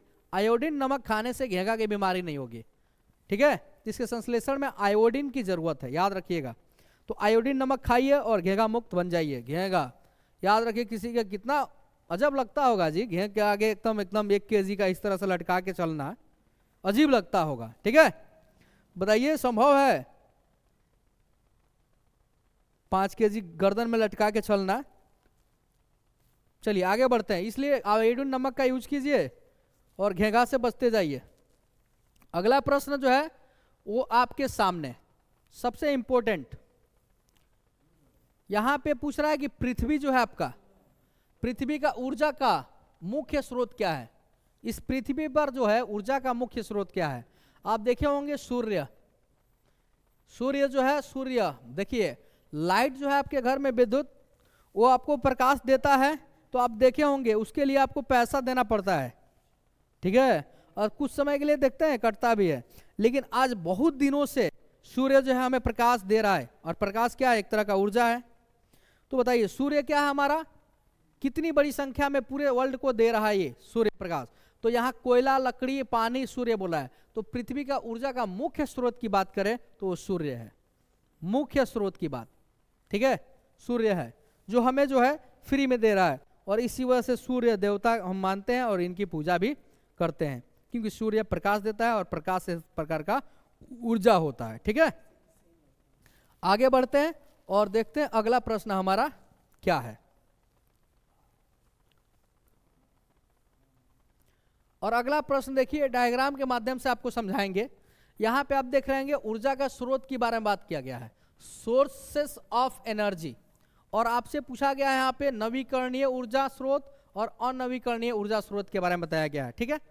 तो आप नवीकरणीय ऊर्जा स्रोत बोला है तो यहाँ बोल दिया है रिन्यूएबल, ठीक है, और यहाँ बोला है नॉन रिन्यूएबल। इन दोनों मतलब को समझ जाइए। रिन्यूएबल का मतलब जिसका दोबारा आप यूज कर पाए, और नॉन रिन्यूएबल का मतलब जिसको दोबारा यूज ना कर पाए। समझ में आ रहा है? तो यहाँ से आप देख सकते हैं सौर ऊर्जा आप कर सकते हैं दोबारा यूज, सूर्य का पर दे करते हैं, वाटर एनर्जी, जल ऊर्जा, पवन ऊर्जा, भूतापीय ऊर्जा, बायोगैस ऊर्जा, ये सब का दोबारा यूज हो रहा है, कंटिन्यू बनते जा रहा है, ठीक है ना। और आप देख रहे हैं कोयला अगर एक बार है यूज कर लिए खत्म, और इसकी संख्या दिन प्रतिदिन घटते जा रही है। प्राकृतिक गैस है, खनिज है, ये सब समझ याद रखिएगा, जैविक ईंधन, बायोफ्यूल, ये सब आपका जो है नॉन अनकरणीय। एक बार यूज करने के बाद फिर अगले पीढ़ी के लिए बचेगा कि नहीं बचेगा इसकी कोई गारंटी नहीं है। तो याद रखेंगे आप कि ये चीजें याद रखना। इसमें पूछा क्या है कि निम्नलिखित में से कौन ऊर्जा का अनवीकरणीय है, यानी कि हमसे वो पूछ रहा है जो खत्म हो जाए, जो समाप्त होने योग्य हो, ठीक है। तो यहाँ सूर्य आपसे पूछ रहा है, सूर्य बताइए समाप्त होता है? नहीं, आज बहुत दिनों से चल रहा है। पवन, हवा जो है हमें मिलते रहा है और मिलते रहेगा। और चलिए यहाँ पे बहता पानी, ये भी पानी हमारे संसार में बहुत दिनों से है और अभी भी मिल रहा है। तो भाई यहाँ पे होगा क्या? पेट्रोल। ये आने वाले समय में देखेंगे कि इसकी संख्या कम हो जाएगी। चलिए पेट्रोल, इसका राइट आंसर पेट्रोल होगा। और इसी वजह से पेट्रोल जो है कीमती मिलता है, ठीक है, कीमती बिकता है। तो पेट्रोल जो है अन्यथा आप जो है यूज कर रहे हैं जो पेट्रोल, उसकी संख्या समाप्त होगी, ठीक है, क्योंकि गाड़ी उड़ी आप देख रहे हैं कितना यूज हो रहा है। इसीलिए जो है अब देख रहे होंगे इलेक्ट्रिक बाइक का और इलेक्ट्रिक गाड़ियों का यूज किया जा रहा है, ठीक है, क्योंकि आगे सोचा जा रहा है फ्यूचर का। चलिए आगे बढ़ते हैं। और यहाँ पे आता है अब घटक। अब घटक बताइए क्या है? अब घटक, तो अब घटक बोलते हैं कॉक को। यहाँ पे देख सकते हैं अब घटक जो है कॉक है ये, ठीक है। और फिगर वगैरह देख सकते हैं, इससे रिलेशन जो है हम लोग देखते हैं। इससे गांव में क्या बोलते हैं आप समझते हैं, गोबर छत्ता वगैरह याद है ना आपको। चलिए आगे बढ़ते हैं। इसे मशरूम वगैरह के नाम से जाना जाता है, गांव में कुछ और नाम से भी लोग बोलते हैं। आप लोगों को पता होगा तो कमेंट कर लीजिएगा क्या बोलते हैं और नाम, किस नाम से इसको जानते हैं। गांव में देहात में इसे क्या बोला जाता है गांव में। चलिए अब यहाँ देखेंगे जीवाश्म ईंधन जो है, ये आपका जीवाश्म ईंधन है। और जीवाश्म ईंधन का पूछ रहा है आपसे कि मुख्य स्रोत क्या है, ऊर्जा का वास्तविक स्रोत क्या है। चलिए बताइए मुझे, ऊर्जा का वास्तविक स्रोत क्या है पूछ रहा है आपसे, ऊर्जा का वास्तविक स्रोत। तो आप देखे होंगे कि ये जीवाश्म ईंधन होता क्या, पहले समझ लीजिए। ये लाखों वर्ष की बात है, ऐसी बात नहीं है। जो आपके पेड़ पौधे होते हैं या जो भी जीवाश्म ईंधन जीव की जो होती है मटेरियल्स, वो भी दब के पृथ्वी के नीचे दबती है और हाई टेम्परेचर के कारण जो है वो ईंधन बन जाती है। कोयला ऐसे ही थोड़ी बनता है, कोयला जो है पृथ्वी के अंदर दबा हुआ है, ठीक है, और हाई टेम्परेचर के कारण वो बनता है। हाई टेम्परेचर के कारण बनता है, लाखों वर्ष लग जाते हैं इस प्रोसेस में, तब जाके जीवाश्म ईंधन बनता है, ठीक है। तो इसके लिए हाई टेम्परेचर के लिए क्या चाहिए हमें? हमें चाहिए सूर्य, ठीक है, याद रखिएगा। तो इसका जो है वास्तविक स्रोत सूर्य हो गया। चलिए आगे बढ़ते हैं और अगले प्रश्न पे बढ़ते हैं। अगला प्रश्न आप देखेंगे क्या है, और अगला प्रश्न बहुत जबरदस्त है, आपके सामने है। 34 नंबर प्रश्न पे पहुंचे हैं, जो बोला है कि जो दहन कर सकता है, दहन का मतलब जलना, जो जल कर क्या करता है? ऊष्मा देता है, उत्पन्न करता है, ठीक है, उन्हें हम क्या कहते हैं। चलिए इसके लिए कुछ समझते हैं। एक हम यहाँ पे बर्तन लेते हैं इस तरह से, ठीक है, बर्तन ले लिए, और यहाँ पे कुछ कुछ हम लोग इस तरह से आग जला देते हैं, ठीक है, लकड़ियाँ जला देते हैं, यहाँ पे लकड़ियाँ जलाते हैं। इसके अंदर हमने पानी रख लिया, ये सब चीज़ें पानी रख लिया, यहाँ से याद रखिएगा, पानी रख लिया, पानी है, ये सब क्या है? पानी की बूंदे हैं, ये सब पानी है, याद रखिएगा। अब आप यहाँ से जो है आग जला रहे हैं, ठीक है, कोई लकड़ी उकड़ी जला रहे हैं इस तरह से, ये सब जल के यहाँ से उष्मा दे रहा है इसको, ठीक है, क्या दे रहा है? उष्मा। जब ये जल रहा है तो यहाँ से आप देखेंगे कि ये वाष्प बन के पानी, जब पानी को आप जलाते हैं तो देखे होंगे कि वाष्प बनते जाता है, वाष्प बन रहा है, गैस, गैस बन के उड़ रहा है, ठीक है। तो ये पूछ रहा है कि जो दहन करके उष्मा उत्पन्न करता है, तो दहन का मतलब ये चीज जलना, तो यहाँ जल रहा है ये, और जल क्या रहा है, तो आप देखेंगे ये सब चीजें जो जलता है यहाँ पे वो क्या है, लकड़ी उकड़ी रखा गया है, तो ये सब क्या है जो जलाते हैं, वो तो आपका ईंधन है, लकड़ी तो आपका ईंधन है। तो आप बोल सकते हैं कि ईंधन, यानी जो जलकर उष्मा दिया वो क्या कहलाएगा, ईंधन कहलाएगा, ईंधन। 31 का सी, और राइट आंसर सी नहीं होगा इसका, 34 का आपका आंसर पूछा जा रहा है, और राइट आंसर का जो होगा इसका बी होगा, ईंधन होता है। और ईंधन को जलाने पर हीट मिलता है हमें, ठीक है, जलकर वो हीट देता है। चलिए नेक्स्ट प्रश्न।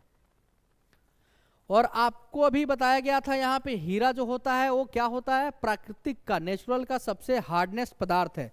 और राइट आंसर आप बता सकते हैं, हीरा यहाँ देख सकते हैं, हीरा। बताइए मुझे, हीरा का आपसे पूछ रहा है, हीरा जो है कठोर प्राकृतिक पदार्थ, आपसे पूछ रहा है सबसे कठोर प्राकृतिक पदार्थ क्या है। आपके नजर में आता होगा लोहा, लेकिन लोहा है नहीं। बहुत बच्चों को लगता होगा लोहा से हीरा को पीटेंगे हीरा टूट जाएगा, जैनू जी। चलिए आगे बढ़ते हैं। और यहाँ देखेंगे सोना, सोना तो मुलायम होता है, चांदी भी। और यहाँ से हीरा देखेंगे दुनिया का सबसे हार्डनेस पदार्थ है, याद रखिएगा। जरूरी नहीं है जो दिखता है वही होता है, कभी चेक करके देखना पड़ता है। चलिए आगे बढ़ते हैं, इसलिए कभी आइए और आगे देखते हैं। फिर यहाँ से अब आपसे पूछता रहा है, यहाँ पे देखेंगे टमाटर। आपके पास यहाँ देखेंगे, यहाँ पे कांचा टमाटर है जो हरा हरा दिख रहा है, और यहाँ पे ये लाल हो गया पकने के बाद। पकने के बाद क्या हो गया, लाल हो गया। कौन बता सकता है टमाटर क्यों लाल होता है, किसके कारण, टमाटर किसके कारण जो है लाल दिखता है। तो आपका जवाब होगा लाइकोपिन, लाइकोपिन, लाइकोपिन के चलते। चलिए अब यहीं पे आंसर दे रखा है कि भाई पकाने के लिए, फलों को पकाने के लिए जो यूज किया जाता है उसका नाम है एथिलीन। क्या नाम है, एथिलीन गैस है। यहाँ पे समझ सकते हैं वो एथिलीन गैस है। एथिलीन गैस से हम लोग क्या कर सकते हैं, फल को पका सकते हैं। चलिए आगे बढ़ते हैं। अगला प्रश्न आप देखेंगे कि आगे यहाँ पे आपके सामने अगला प्रश्न आप देखेंगे, ये है, देखिए एनर्जी फ्रॉम द सन, सूर्य से एनर्जी मिल रहा है। और यहाँ पे दिया है सोलर, देख रहे हैं ये सोलर है आपका, बात समझ रहा है। आप लोग जो है पहले लाइट जब कम आता था गाँवों में तो सोलर का यूज ज्यादा किया जाता था, ठीक है।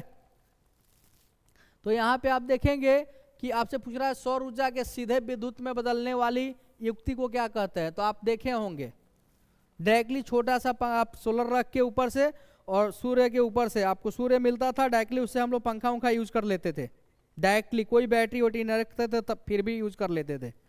तो इस वजह से आप देख सकते हैं कि डायरेक्टली इस तरह की बातें हैं। तो ये चीज है आपका सौर सेल, ठीक है। सौर सेल जो था सोलर एनर्जी, उसका यूज करके हम डायरेक्टली सूर्य ऊर्जा को कन्वर्ट कर सकते हैं विद्युत में, ठीक है। चलिए आगे बढ़ते हैं और इसका देखते हैं यहाँ नेक्स्ट प्रश्न। देखिए रिलेटेड क्वेश्चन है, अभी पूछा गया था। यहां देखेंगे श्वेत प्रकाश को, श्वेत प्रकाश में जो बड़ विक्षेपण होता है वो किसकी वजह से होता है, यानी कि 7 रंगों में टूटने की जो घटना होती है उसे बोलते हैं प्रकाश का बड़ विक्षेपण। श्वेत प्रकाश के अपने 7 रंगों में जो बंटने की क्रिया होती है उसे बोलते हैं प्रकाश बड़ विक्षेपण। तो उसके लिए जो है किस चीज का यूज किया जाता है, तो अभी बताया गया था प्रिज्म। आपका ये देखेंगे यहाँ प्रिज्म दिया है। तो भाई यहाँ पे श्वेत प्रकाश होता है क्या है कि जब उसको प्रिज्म के द्वारा गुजारा जाता है तभी वो 7 रंगों में टूटता है। तो याद रखेंगे इसका राइट आंसर जो होगा वो ऑप्शन डी होगा, प्रिज्म, ठीक है, प्रिज्म, ठीक है। इंद्रधनुष वगैरह बनता है, आप देखे होंगे बरसात के दिनों में इंद्रधनुष बनता है, उसमें धूप भी निकलता है, और उसी समय जो बरसात की छोटे छोटे बूंदे होती है वो वायुमंडल में आप देखे होंगे वो जो है प्रिज्म के जैसा व्यवहार करने लगती है, और वहां टकराने के बाद होता क्या है कि वो 7 रंगों में बिखर जाता है, ठीक है। और लाल तरंग देखेंगे आप, क्योंकि वायुमंडल हमसे बहुत दूरी है ऊपर सूर्य, तो वहां पे क्या होता है कि लाल रंग का तरंग दैर्घ्य सबसे अधिक होता है, जिसकी वजह से वो चीजें हमें जल्दी दिखता है लाल रंग। इसीलिए इंद्रधनुष से रंगीन पट्टी जो बनता है वो हमें दिखता है उस तरह से। समझ में आ रहा है आपको, बरसात की बूंदे प्रिज्म की तरह व्यवहार करती है तो इंद्रधनुष बनता है, याद रखिएगा। ये सब वायुमंडलीय अपवर्तन के कारण होता है। चलिए आगे बढ़ते हैं और नेक्स्ट प्रश्न देखते हैं अगला प्रश्न क्या है। और अगला प्रश्न आपके सामने, चलिए अगला प्रश्न आपके सामने है और अगला प्रश्न कह रहा है कि बताइए कि अभिक्रिया जो है आपका यहाँ पे जिसमें आयनों का अदला बदली होता है। आयनों यानी एक आयन की बात नहीं बोल रहा है, आयनों का आदान प्रदान हो, अदला बदली हो, उसे क्या कहते हैं ये देखिएगा। तो अगर एक आयन किसी आयन को अगर मान लीजिए यहाँ पे आप देखेंगे तो ये चीजें देखेंगे, आयनों की अदला बदली बोला है। तो आप देखेंगे KBr यहाँ पे पोटेशियम ब्रोमाइड है और ये आपका जो है सिल्वर नाइट्रेट है, ठीक है। तो यहाँ पे हुआ क्या कि नाइट्रेट के साथ जो है यहाँ पे पोटेशियम आया और Ag जो है ब्रोमाइड के साथ चला गया, आयन का अदला बदली हुआ, यानी दो चीजों का अदला बदली आपस में, दो का अदला बदली वाली चीजों को विस्थापन समझ लीजिएगा, विस्थापित करना, यानी कि एक जगह से दूसरे को हटा के उसके जगह से खुद बैठ जाना विस्थापन कहलाता है। लेकिन यहाँ दो आयन की बात है, यानी कि एक जो है उसको हटा रहा, उसके जगह पर जा रहा है और दूसरा फिर उसके जगह पर, यानी अपने जगह की क्या कर रहा है यहाँ पे अदला बदली कर रहा है। तो दो चीजें यहाँ दो आयन कर रहे हैं, इसलिए यहाँ पे इसका आंसर हो जाएगा विस्थापन तो हो रहा है लेकिन कितने बार, डबल हो रहा है, इसलिए डबल डिस्प्लेसमेंट रिएक्शन होगा, यानी कि इसका हिंदी हो जाएगा द्विविस्थापन अभिक्रिया, ठीक है। तो राइट आंसर इसका बी होगा, ठीक है। आप एग्जाम्पल देख सकते हैं। चलिए नेक्स्ट प्रश्न है, और अगला प्रश्न जो है आपसे पूछ दिया जा रहा है यहाँ पे कवक, और कवक में आप जानते हैं कि ये चीजें, इसमें पोषण की कौन सी विधि पाई जाती है। ये चीजें आप देखे होंगे, ये जब भी उगता होगा तो सड़े गले चीजों पे ही उगता है, ये सड़े गले चीजों पे ही उगता है, या तो खादर पे मिलेगा आपको देखने के लिए, या तो पहले हमारा जो प्लान होता था ऊपर बहुत बारिश वारिश खा लिया है, पानी एकदम खाने के बाद ऊपर के जो पतहर वतहर सब सड़ जाता था उस पर ये सब मिलता था, या पूंज वगैरह पे मिलता था, समझ में आया। तो ये सड़े गिले चीज़ों पर, और जो सड़े गिले चीज़ों पर उगता है यानी सड़े गिले चीज़ों पर आश्रित रहता है, भोजन अपना वहीं से लेता है, तो भाई तो सड़े गले चीज़ क्या होते हैं, मर गए हैं। तो मर गए हैं यानी कि उसे हम बोलेंगे मृतजीवी। क्या बोलते हैं, मृतजीवी। ये मृतजीवी पोषण कहते हैं, ये मृतजीवी पोषण है इनका, बात समझ आ रहा। अशोक पोषण तो आप जानते हैं, अशोपोषी का मतलब जो खुद अपना भोजन बनाए, वो किसी चीज पे डिपेंड ना रहो, यानी कि जो मरे गले सड़े गले चीजों पर डिपेंडेंट है, उनका पोषण का विधि क्या होगा, तो उनका पोषण का विधि होगा मृतजीवी। और 40 विशाल जवाब दे रहा है, 40 का सी, और राइट आंसर है बाबू, इरफान का भी राइट आंसर है। आप लोग कंटिन्यू बने रहिए, 40 का सी बिल्कुल। बहुत मजा आ रहा है आप लोगों का आंसर देखकर। और आगे बढ़ते हैं, अगले प्रश्न का देखते हैं सबसे पहले कौन देता है जवाब। चलिए नेक्स्ट प्रश्न है आपके पास, और देख लीजिए फिर नेक्स्ट क्वेश्चन उसी से रिलेटेड। ये जो पूछा है गोबर छत्ता, समझ रहे हैं, ये गोबर छत्ता, ये भी तो आप देखेंगे सेम उसी तरह का है, ये भी है सेम, और ये भी सड़े गले चीजों पर ही, याद रखिएगा। तो ये भी क्या है आपका, तो एक मृतजीवी है। क्या ये सब मृतजीवी है, याद रखिएगा, ये मृतजीवी है, मृतजीवी से रिलेटेड है चीज है। आगे बढ़ते हैं, नेक्स्ट प्रश्न देखते हैं। और यहाँ आपको ये देखिएगा, ये क्वेश्चंस आपके एग्जाम के लिए एकदम वीवीआई है। मानव जो होता है, मानव का जो हृदय है उसमें कितने कोष्ठक पाए जाते हैं, यानी चेम्बर कितने पाए जाते हैं। तो आप देख सकते हैं, आपको यहाँ पे दिया गया है फिगर्स, और फिगर्स को आप देख सकते हैं इस तरह का यहाँ पे, ठीक है। चेम्बर की बात किया जाए मानव में, जवाब दे सकते हैं आप, तो दीजिए 42 का क्या होगा, 42 का क्या होगा। चलिए 42 का राइट जवाब तो ऑप्शंस में है एक बिल्कुल नहीं, चेम्बर एक नहीं होता इसका। राइट आंसर का वेट कर रहा हूं, 2 बिल्कुल नहीं, ऑप्शन 3 ये भी बिल्कुल नहीं। इसका राइट आंसर जो होगा 4 होगा। यानी मानव हृदय में कितने कोष्ठक पाए जाते हैं, तो बिल्कुल राइट आंसर डी होगा और ऑप्शन 4। आप लोगों से पहले जवाब हम दे रहे हैं, मैं चाह रहा हूं कि आप लोग जवाब दें। चलिए नेक्स्ट प्रश्न को देखते हैं, अगला प्रश्न क्या हो रहा है। चलिए यहां से थोड़ा सा आप इसमें बदलाव कर सकते हैं। यहाँ पे ये पूछा जा रहा है आपसे कि दूध से दही बनने में निम्नलिखित में से कौन सी अभिक्रिया, अभिक्रिया करके ना के यहाँ पे लिख लीजिए क्रिया, यहाँ पे आप लिख सकते हैं क्रिया, याद रखिएगा, ठीक है। और मैं आपको बता दूं कि परिवर्तन होता है, भौतिक परिवर्तन और रासायनिक परिवर्तन। तो जिसमें आप चीजों को बदल लें, जैसे आप पानी को बर्फ बना सकते हैं, ठीक है, और बर्फ से फिर पानी बना सकते हैं। तो जिसमें अपने गलतियों को सुधारा जा सकता है वो कौन सा परिवर्तन, तो भौतिक परिवर्तन, ठीक है, वो होता है भौतिक परिवर्तन। क्या आप दूध से दही बनाने के बाद दही से फिर आप क्या बना सकते हैं, दूध बना सकते हैं। तो जिसमें गलतियों को नहीं सुधार सकते हैं वो होता है रासायनिक परिवर्तन। क्या होता है, रासायनिक परिवर्तन। तो कभी कभी इस तरह से अगर परिवर्तन से क्वेश्चन पूछे कि दूध से दही बनना किस तरह का परिवर्तन है, आपका आंसर आना चाहिए रासायनिक परिवर्तन। लेकिन जब क्रिया पूछे कि दूध से दही बनना किस क्रिया पे है, तो ये किण्वन क्रिया पे डिपेंडेड है, किण्वन। ठीक है, आपको पता है लैक्टोबैसिलस के चलते ये जमता है। ठीक है, ये तो किण्वन प्रक्रिया हो जाएगा। ठीक है, किण्वन। दही देख के तो मजा आ गया जी। और मुझे बताइए कि किसको खाने की इच्छा हो रही है दही, कौन खा सकता है इस दही को? चम्मच भी लगा है, देख लीजिए, देखिए चम्मच।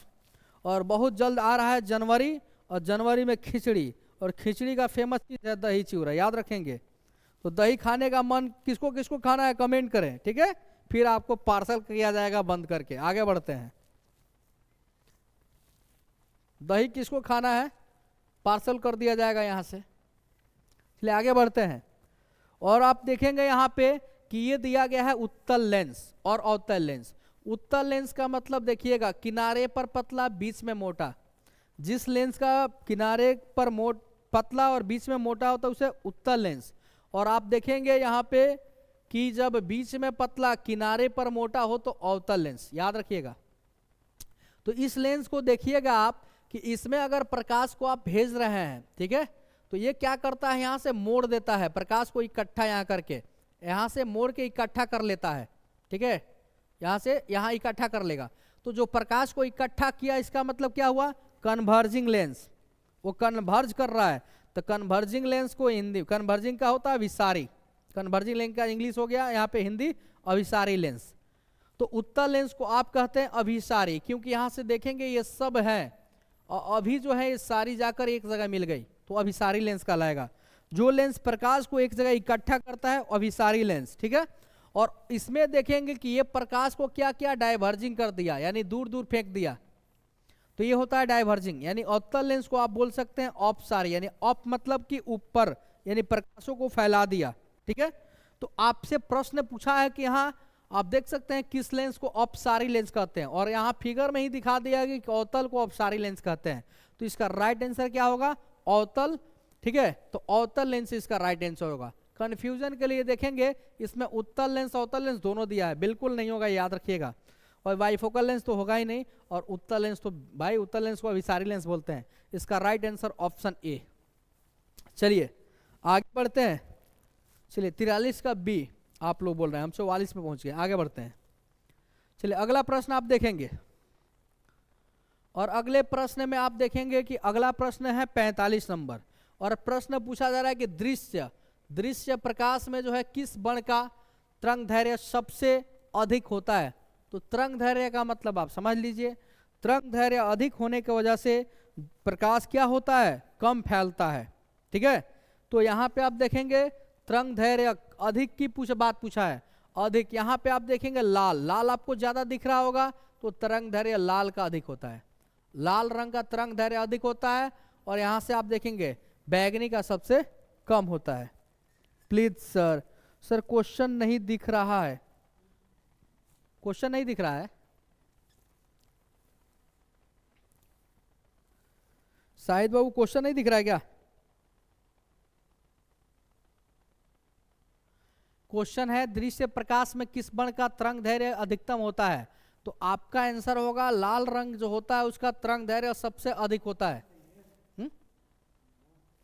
लाल रंग जो होता है उसका तरंग दैर्घ्य अधिक होता है, और बैगनी का सबसे कम। तो आपसे अधिकतम पूछा है तो लाल रंग का होगा, ऑप्शन सी इसका राइट आंसर होगा, याद रखिएगा।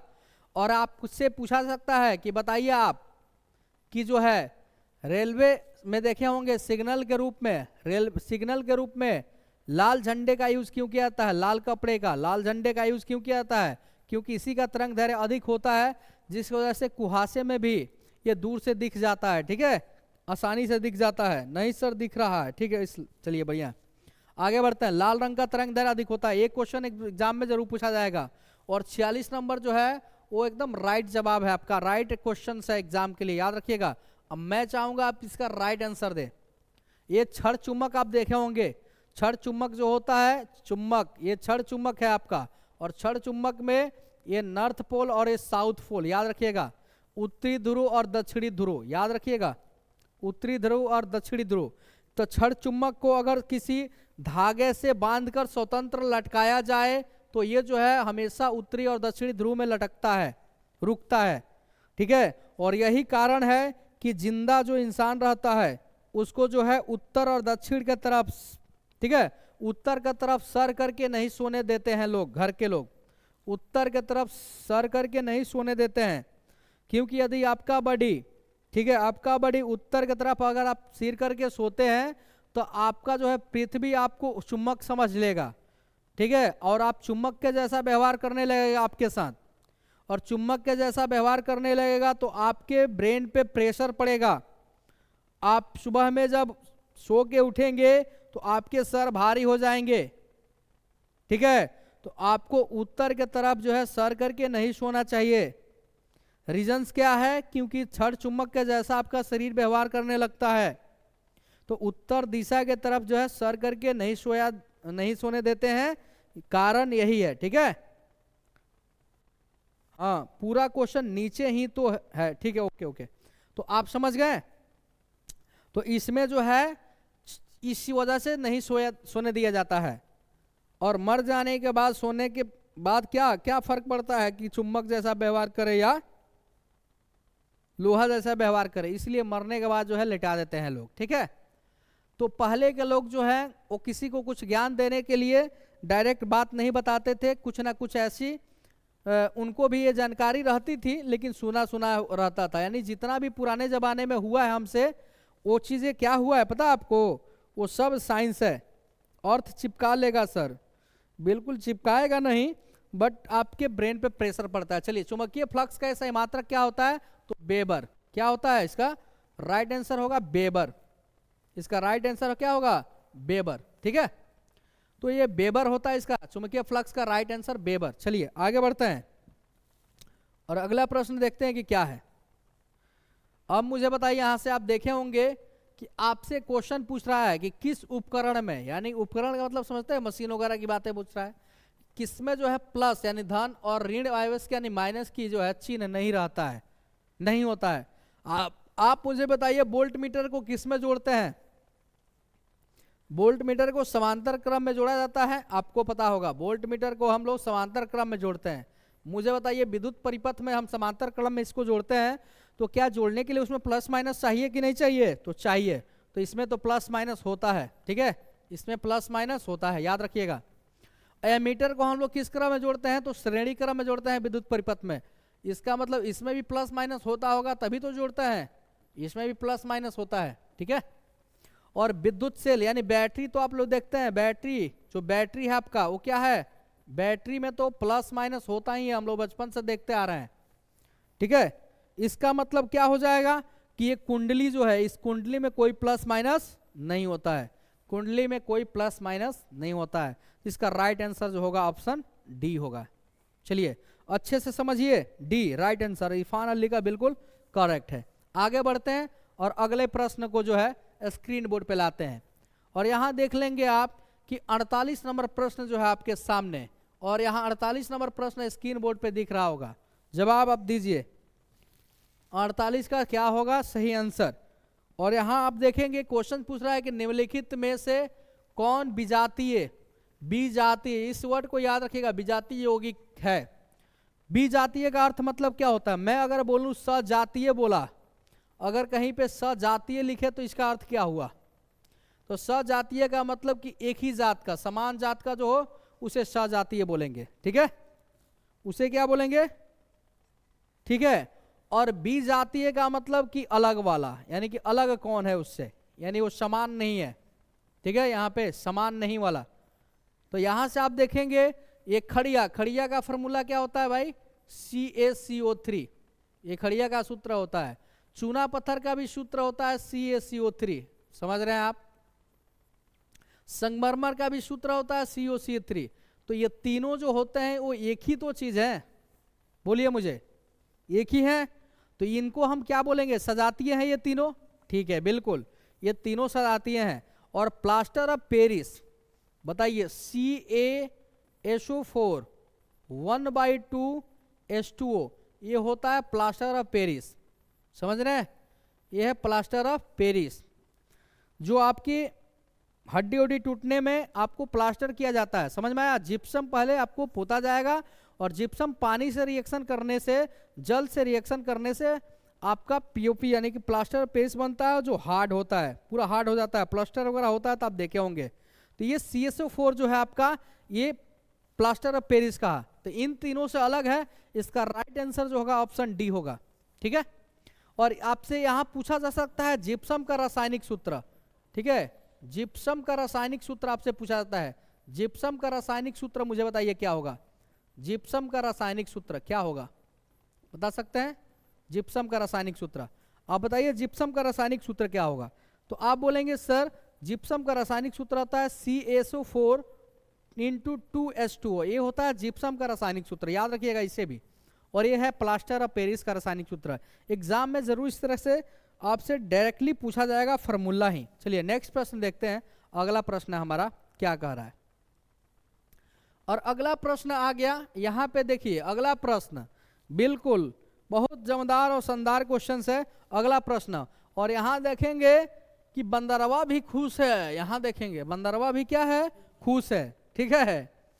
अब बंदरवा खुश है और देख के हंस रहा है, यहाँ पे देख सकते हैं ये चीज, चिंपैंजी वही चीज है, देख के यहाँ देखिए इसका लगता है कि ब्रश नहीं करता है, ठीक है।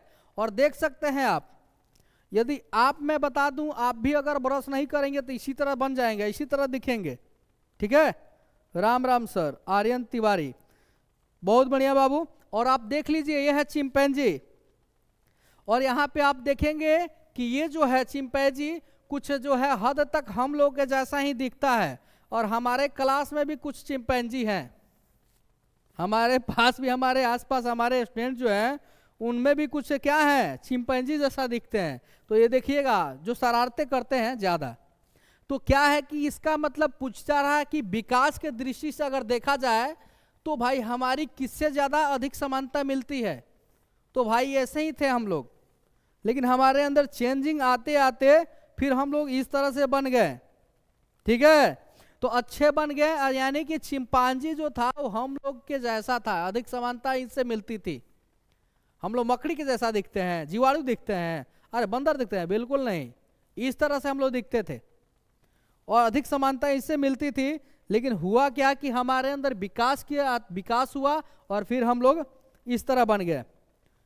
चलिए आर्यन बाबू कंटिन्यू, बढ़िया पढ़ाई पे ध्यान दीजिए और कंटिन्यू मेहनत कीजिए, ठीक है, सब कुछ होगा और कंटिन्यू लगे रहिए। चलिए आगे बढ़ते हैं, अगले प्रश्न को देखते हैं। अगला प्रश्न जो है वो सबसे जबरदस्त, मुझे बताइए कि आप लोग देखे होंगे मूवी में गाना जब चलता है तो इस तरह का आप बहुत सारा देखते हैं, धुआं धुआं, शाम है धुआं धुआं, गाना सुने हैं आप लोग?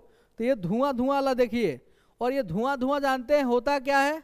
ये चीजें ये खुद से वहां क्रिएट किया जाता है धुआं धुआं। तो ये जो धुआं धुआं हुआ ये क्या है आपका धुआं धुआं था, ये समझा देते हैं धुआं धुआं होता क्या है। ये धुआं धुआं जो है ये क्या है?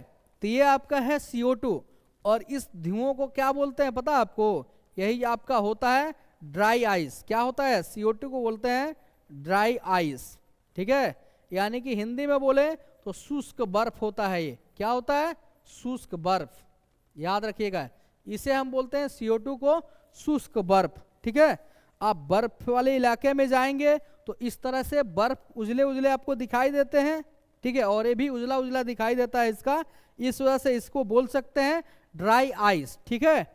आपका आशीर्वाद रहेगा तो सब होगा गुरुजी। बिल्कुल बाबू, बिल्कुल अवश्य, माता पिता और गुरु का आशीर्वाद हमेशा अपने बच्चों के साथ रहता है, इसमें कोई शक नहीं है। आप लोग बने रहिए और कंटिन्यू मेहनत कीजिए, मेरा मानिए, और मैं मेहनत में विश्वास रखता हूं, इसलिए आप भी मेहनत कीजिए। मेहनत से सब कुछ हासिल हो सकता है, ठीक है, मेहनत से जो है सब कुछ हासिल हो सकता है। तो यहां देखेंगे आज का जो है हम लोग क्वेश्चन नंबर 50 में पूछा रहा है कि शुष्क बर्फ का रासायनिक सूत्र क्या होता है। तो यहाँ की कहानी में हम लोग समझ गए कि CO2 को ही शुष्क बर्फ कहा जाता है, और इस तरह से जो है आप यहाँ देख सकते हैं कि CO2 आपका यहाँ पे है, तो राइट आंसर इसका जो होगा वो बी होगा।